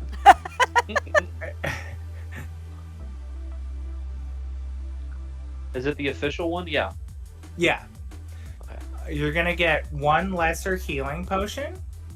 Oh snap! Start calling my coffee that. Right. And you are gonna get 1 potion of invisibility. Ooh. Ooh. 1 second. And then this vending machine is going to start sparking because it hasn't been used in ages, and it is going to start trying to close its like trap door mechanism, and I want you to roll me an agility. Like a dexterity like save? Yeah, dexterity save. Yes, thank you. That is a 10. Okay, meets it, beats it. That's what I set it at. So, or that thing was gonna catch your pseudo arm here, and but you got it out like just as this like vending machine literally starts smoking and shutting down. But all that ruckus, even with Alex, has drawn this guy's attention, who saw you get something from this vending machine.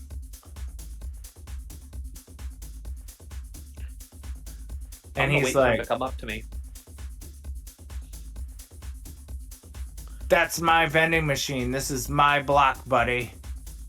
I was just buying something and it took my money, but it didn't like it gave me some potions and then just started sparking. Well, I think because you're on my block and you didn't ask me if you could use that vending machine, you're gonna owe me half of what you got. Uh-oh. Does Meryl overhear this? I don't know about that. I mean, I thought this was a public vending machine. Public If I for knew these it was- parts. This ain't for the academy, buddy. Oh my god, could you just see Meryl and Ed like ear twitch, slowly turn? The slow If I head thought- turn. If I knew that this was a not a public vending machine, I wouldn't have used it. Too bad, No. so sad. You're in the wrong part of town in that Come on, Meryl. fancy, clean cadet outfit. Give me Oh. half of what you got, You want or half I'll of beat what I it got. out of you. Oh, okay. Give me 1 second. Let me reach my pocket and give it to you. And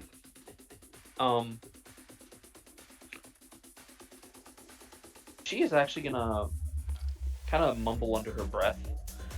Please, please, please work. And she's going to reach into like wild space and just pull something out. She's gonna cast prestidigitation and use the trinket effect. And just pull out like a small glass bottle with water in it and hand it to him. Okay, give me a, Actually, you know what? I'm gonna roll a perception on that, but I'm going to also, quote unquote, have you roll a contested, like, intimidation on it. Or, no, you know what? Let's say performance. Because you're trying to convince me this thing that you materialized is real, and I'm trying to determine if it's not. So I'm gonna roll a perception, and you're gonna roll a performance. I got a 19. Oh, God. Okay, he freaking believes it somehow. He's like, oh yeah, sucker. And he like takes it and he's like, turns around, stuffs it in his pocket. He's like, y'all definitely aren't from around here. As soon as he walks to that way, the potion is going to disappear because they only last 6 seconds. And actually, I'm gonna just roll another perception to see if he notices the weight of that disappear from his pocket.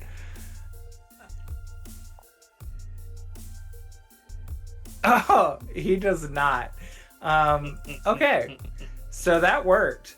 He's like, sure. He thinks he just like won one over on the newcomers.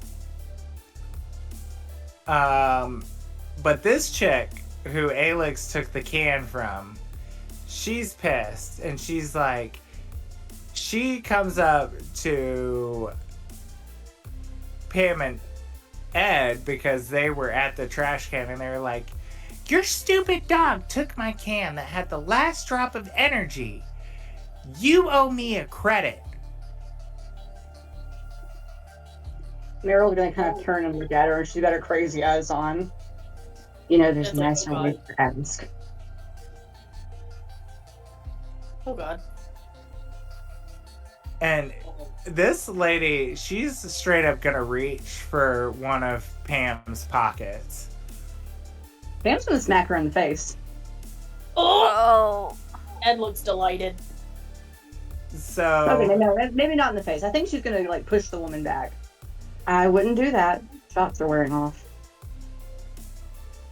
one moment.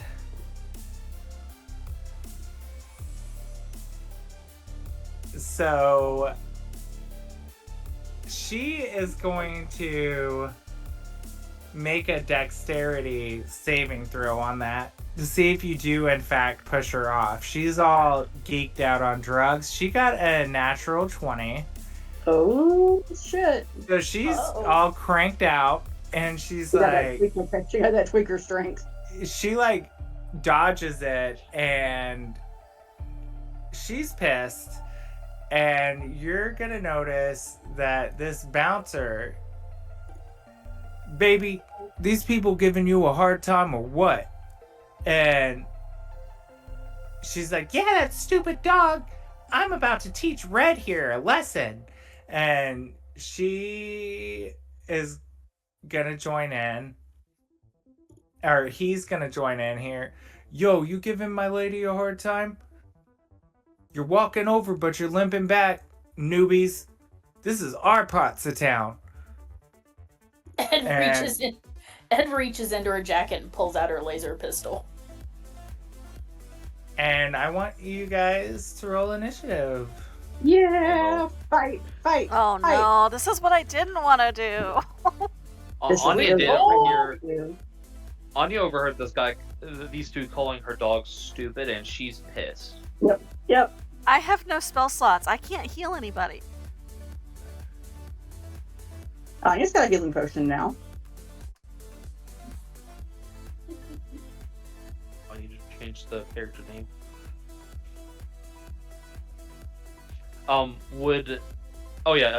Familiars go on the same turn. Yeah.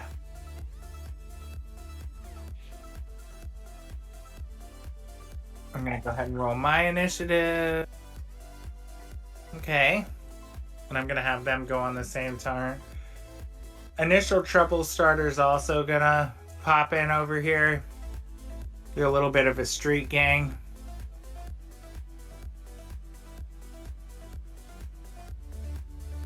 Valara, she's shrinking to the back.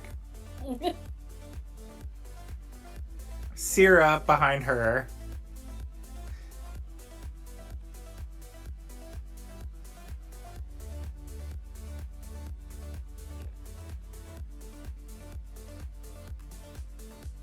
But Zelka, she's feeling pretty up for a rumble. She's gonna step up.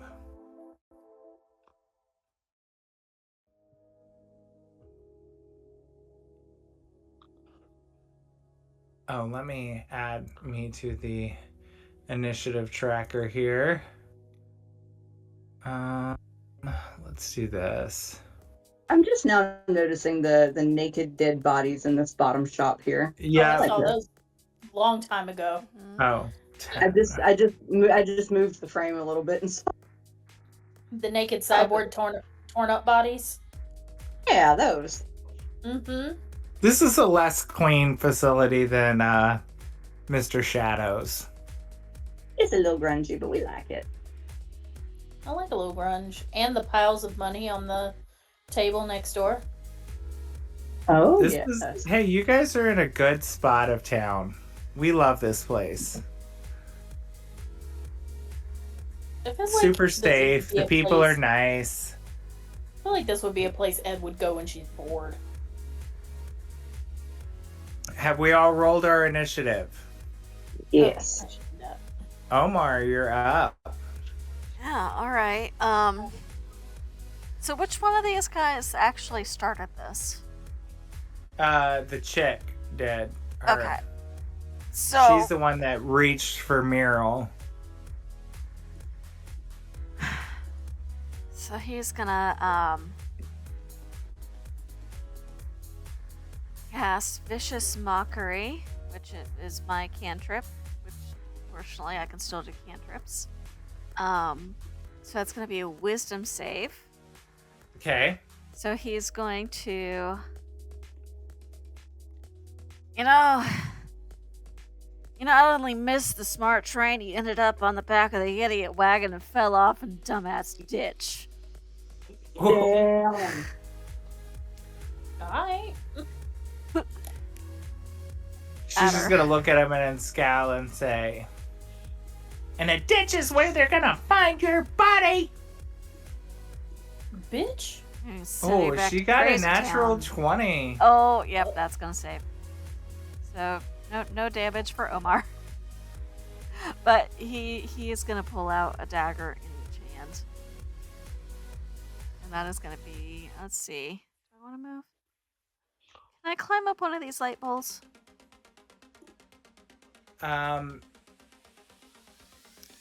Yeah, give me a dexterity. Yeah, well, With I've it- got a climbing speed. I'm assuming. Yeah, so.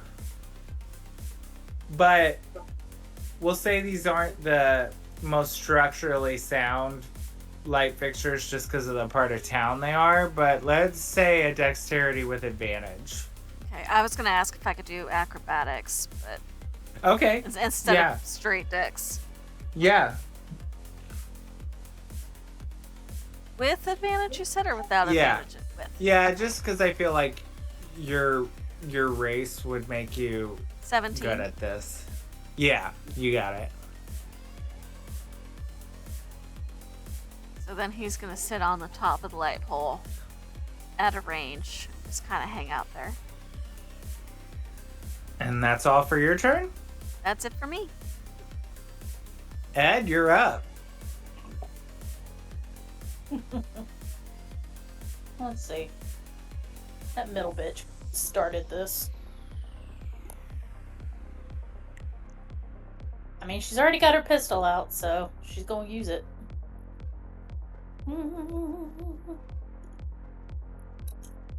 Yeah, that's probably not gonna. 12. Yeah, meets it, beats it. Oh, alright. People actually in the grid squares. 18 points Oh, of radiant Okay. damage.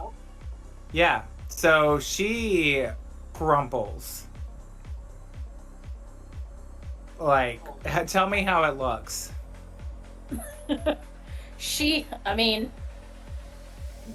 tried to, like, fuck with Meryl, so she probably just aimed right for her face.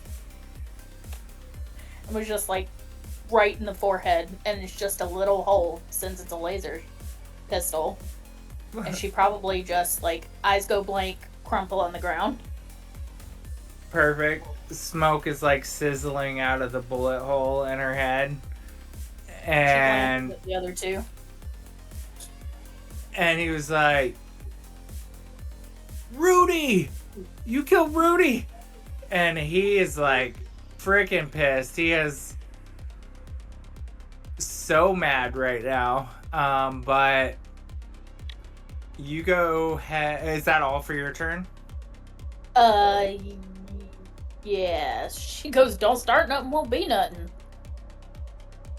So, Anya, wait, how come it took my people off? Oh, because I killed her. Let me. Yeah, she was the one you put in the initiative. Yeah, here. I'll do that. Okay. So, Anya, you're up. Okay. Oh, so the 10 is what they got. Anya's gonna step forwards and say, "Do either of you want to end up like her?"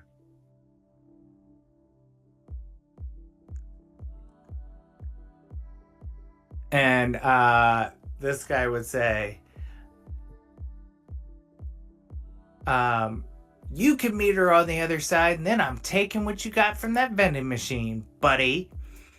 I already gave you what I got from the vending machine, buddy.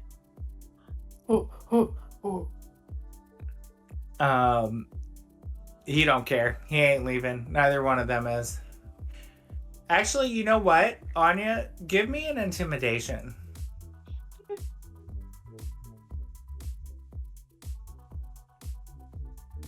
That's not great. That is an 8.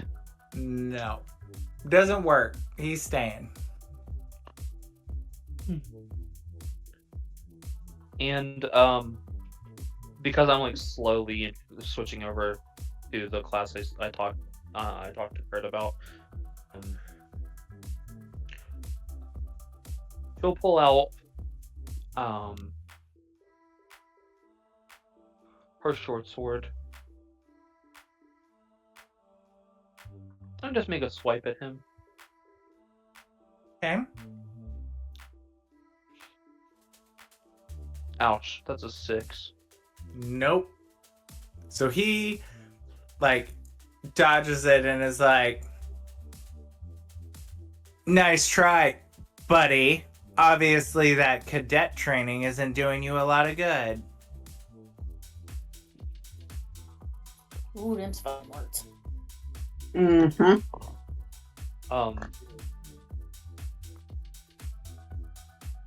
She's a little frustrated. She didn't hit. She's actually gonna reach, kind of like mentally reach forwards and whisper like a prayer to the universe of please let me hit next time. She's gonna cast Hex on him. Oh, About to be. And is Well, that any sort of, remind me, Hex, is that any sort of save that I need to do for Nope. that, or? Okay. I just deal an extra d6 every turn when I hit him. And then they Got have it. disadvantage on an ability check made with a chosen ability. So I'm actually going to target Dexterity. Okay. So any ability checks he makes, he rolls a disadvantage. Okay.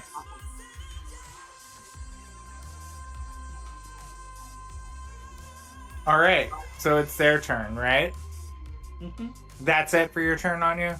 What about That's all I can Alex? I mean, Alex can't do much because I used my action. Okay. Because familiars, until later on, familiars can't attack, and then I also get to attack. Right. So- Okay.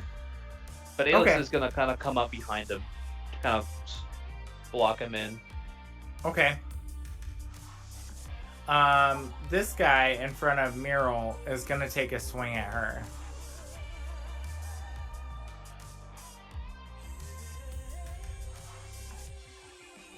Does a 17 hit? yes, it does. All right.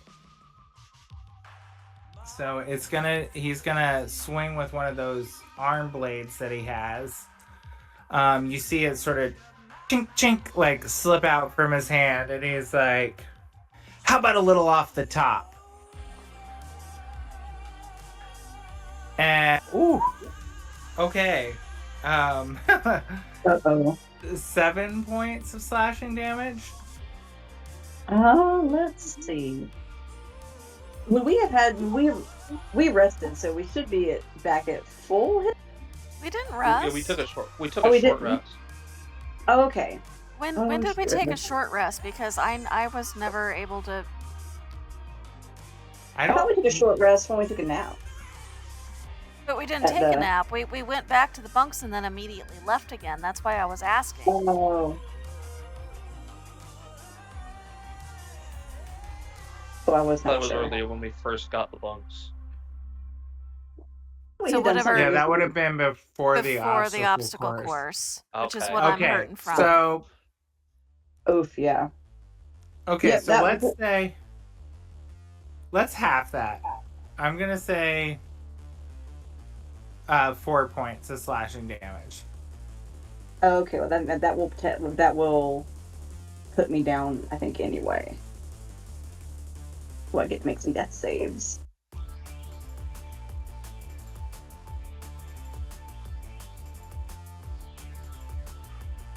Do I do it on my turn, or do I do it next turn? Next turn. Okay, If you go down So, this yeah, turn, we're- then your next turn is when you start doing it. gotcha. All right, so it catches her pretty off guard, and she goes down. Oof. Sorry, guys. Didn't expect That that to looks be bad. quite so hard. Okay, so this other one is going to take a swing at Anya.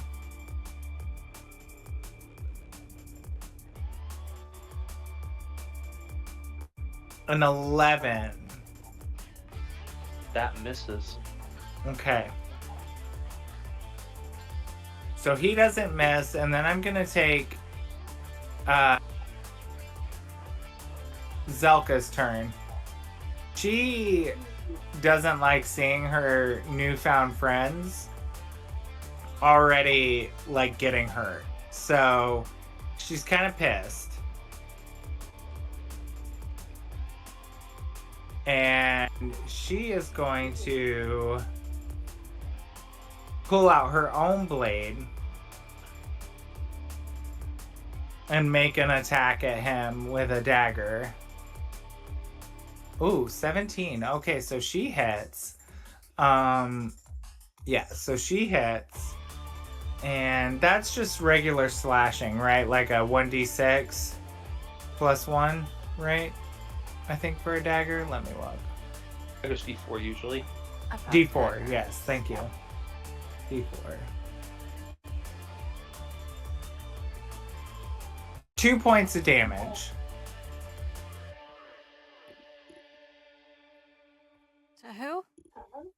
to the one that just hit Meryl.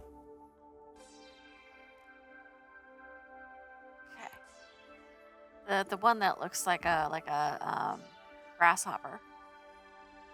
Yes. And then Valara is going to attack this other one here.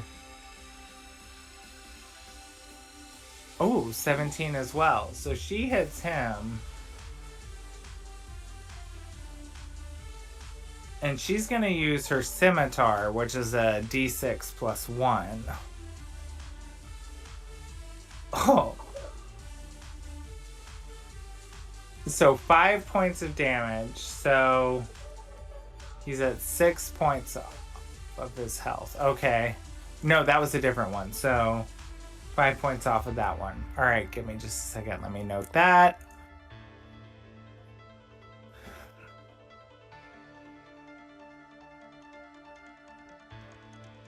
Okay, and then the first one only had 2 points of damage.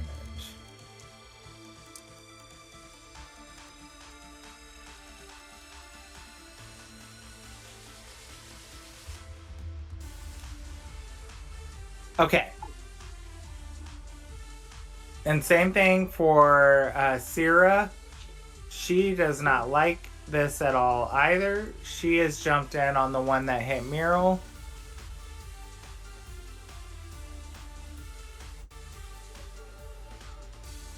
Ooh, but she does not hit him. She makes the swing, but doesn't.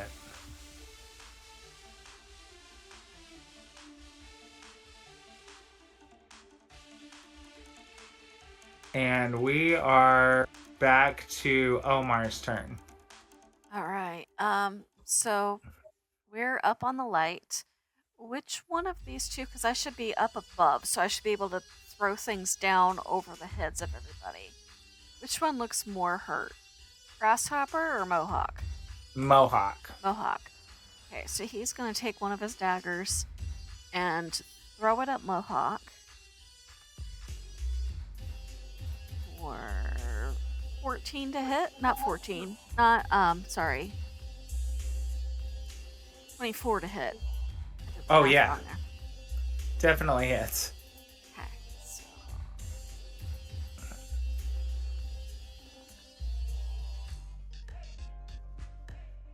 That is 4 points of piercing damage. Okay.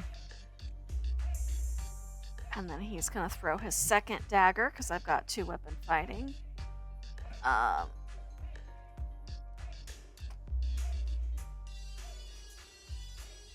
11 to hit on the second. Does not. So both his daggers are down there now. And he's still up on the light, but hey, at least we hit somebody doing something. And that's my turn. And Mohawk is looking rough.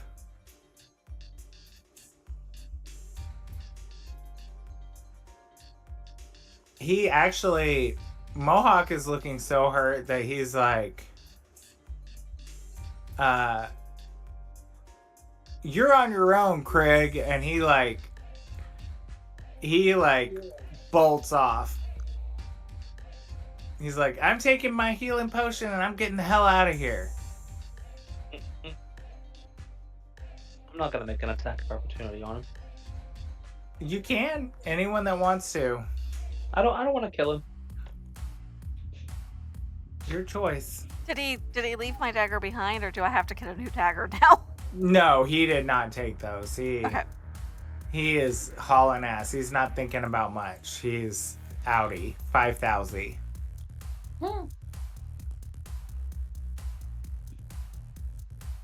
So now you just are left with Craig, who...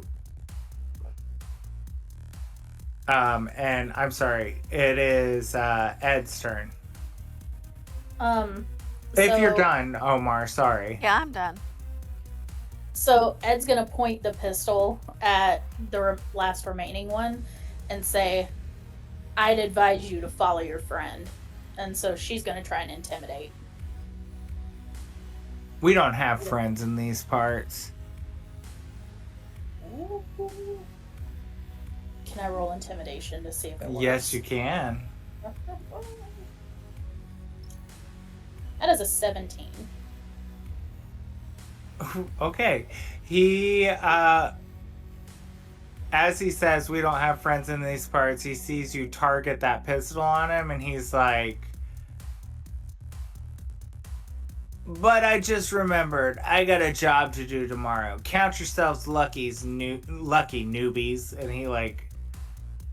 he goes to bolt off too. Anyone can take an attack of opportunity if they want. Before you leave, take the body with you. He doesn't even. He doesn't care as much about her as he thought.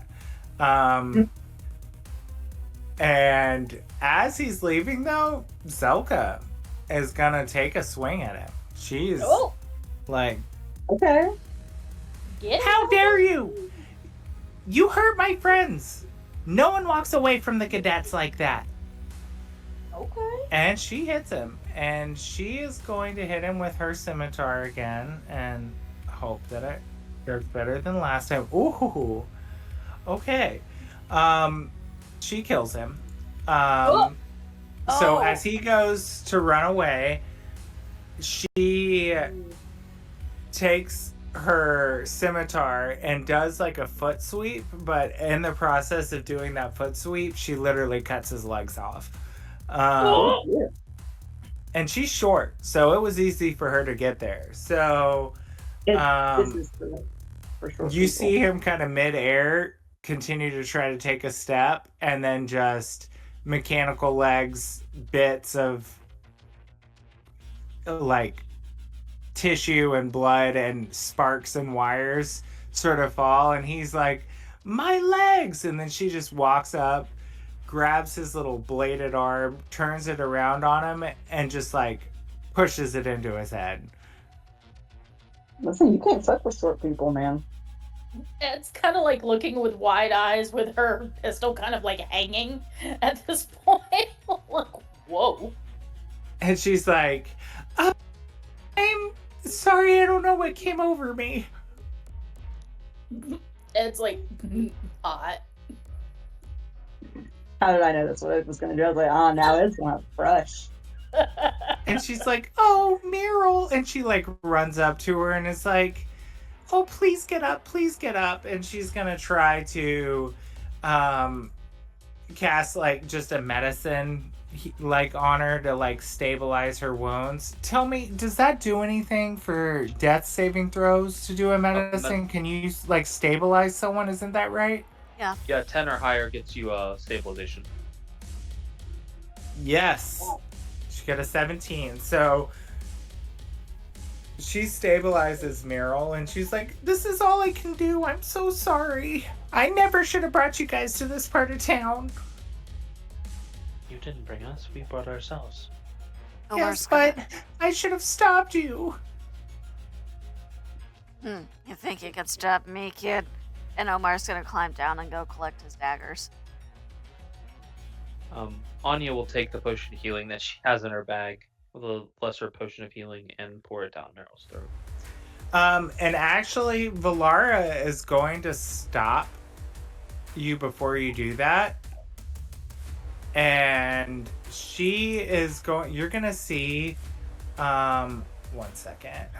Let me get her stats back up.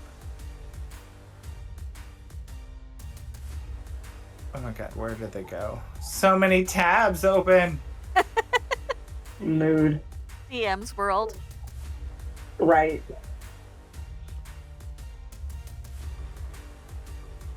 Oh my gosh, where did I put this? This is a problem. I'm gonna have to figure out some other organizational.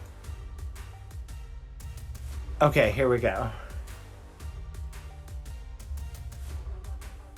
So because she's a moon elf, you were going to see like celestial energy. It's gonna look like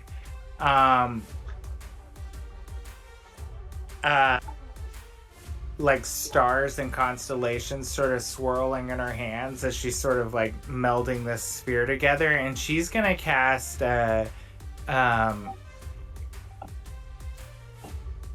blah, blah, blah, a cure wounds on her. And you'll see this like orb, like I said, of like constellations and stuff sort of come out of her hands, and she'll like sit it on Meryl's chest, and it sort of just sinks into her. Ooh. Ooh. And oh god, what is the cure wounds? Is it 1d4? Hold on. D8. Cure wounds is a D8. Is that the level 1 cure wounds? Yeah. Healing word is the D4.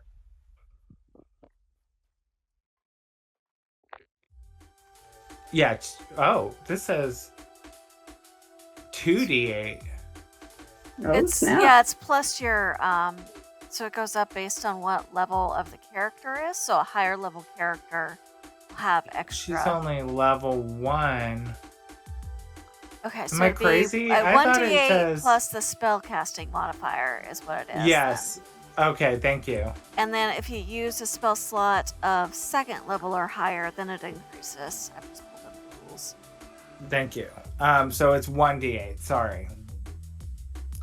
So let me roll that.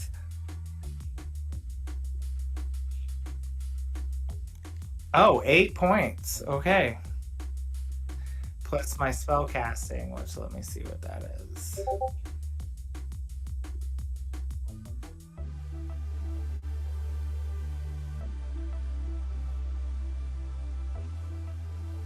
So plus 1. Okay, so 9 points.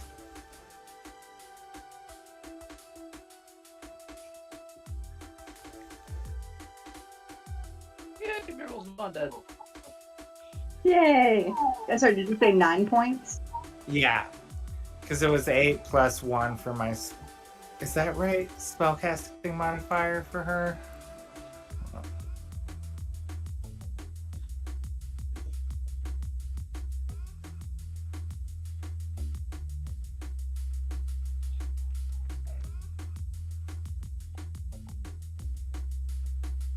I said it was cure wounds, right? Yeah. It would be her wisdom bonus, probably. Wisdom mod, thank you. Yeah. Let me get back to her stat block.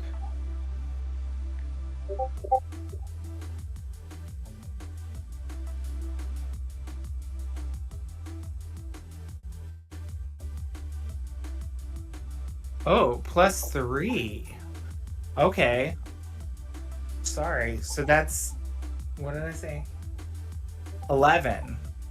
Ooh, that gets me back to full. Okay, so that was super strong for her. Sorry, guys. Meryl kind of comes back too with a. I was thinking spellcasting modifier was for what level spell that was, not her wisdom. Yeah, adding the wisdom stuff really helps. Yeah, and her wisdom is a plus 3, so because she gets a plus 1 from her race. Okay. Elves. So, Yeah, Elf. girl. so you're kind of impressed with her. So she's like making she's doing her thing, Valara. Like she seems useful now. She's like, nobody messes with my friends, and she like helps Meryl up, and she's like, I should have done this sooner, and I'm sorry for the way I acted before. And she like genuinely means sorry this time. Oh. Meryl will give her a little pat on the arm. You did really well. Thank you. And then Sierra like runs up and gives her a hug, and she's like, okay, that's enough. You're gonna wrinkle my outfit. Don't make a big deal out of it or anything. I just didn't want to have to explain a dead body to somebody. Ed's got like this big, huge, goofy grin on her face. And good job. You guys made it through that. And we can end now, but I do want to, if you want, or we can go for a few more minutes if you want. But I will say you make it to the magic shop, and I'm just going to throw that map down. We have to decide what to do with 2 other random dead bodies before we can go. We're just gonna leave them in the middle of the street. Hell yeah, you are. This Yep. is the slums. Nobody cares. Shouldn't fuck with us anyway. Don't start none, won't be none. I told them. I tried to tell them. I don't listen. I'll quickly drag them near the dumpsters before we head out. Okay. Look at Anya being a good citizen. I know. I'm And very proud of her. you guys, you make it to the sixfold eclipse curios. Mhm. Ooh. Fancy. And you are surrounded by crazy alien plant life, weird creatures in cages, dusty tombs, and weird like specimens floating in like bell jars and fluids and stuff, and like just like what you would imagine of an occult shop, you know. There's like a beaded curtain in the back, the strong smell of incense, super dimly lit. There is just anything and everything from all over the world, like old bits of like slates of like hieroglyphics and all sorts of crazy sort of occult things around. Dried herbs, runes, gemstones, crystal balls, you name it. Different candles are burning. The scent of the incense is like almost stifling when you walk in, but it's got this weird kind of warm, cozy, otherworldly. And when you look up to the ceiling, there's been an enchantment cast that looks like the cosmos or space, with like suns and things spinning around different distant planets, and you know, stars and like solar storms and things sort of flickering across the ceiling. Ooh. Ooh. And you are met by a lady in like a long gown. She is like a drow, probably some sort of like drow mix. Like her skin is super dark black, her hair is, you know, almost like pearlescent white. She walks up to you, and her name is Astarte. Mm-hmm. And I can throw that in the chat so you'll have it for next time.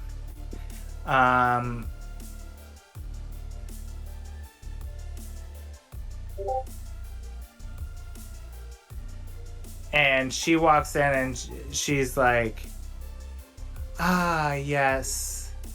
Welcome, newcomers."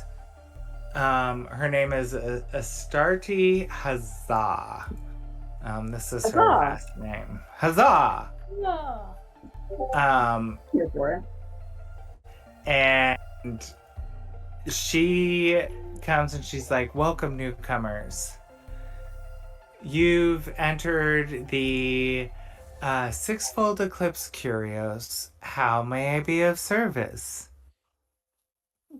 Okay, I gotta go. I gotta go use the bathroom. Yeah. Do we want to call it now? This is a Yeah, good place to probably pause. have out. Yeah. Okay. But I'm Cool. looking forward to the next session. This is fun. I will see you Well- all later. Okay. See you guys on Wednesday. Sounds good. Sounds good. Have a good night. All right. All right, Bye, you guys everybody. too. Thanks.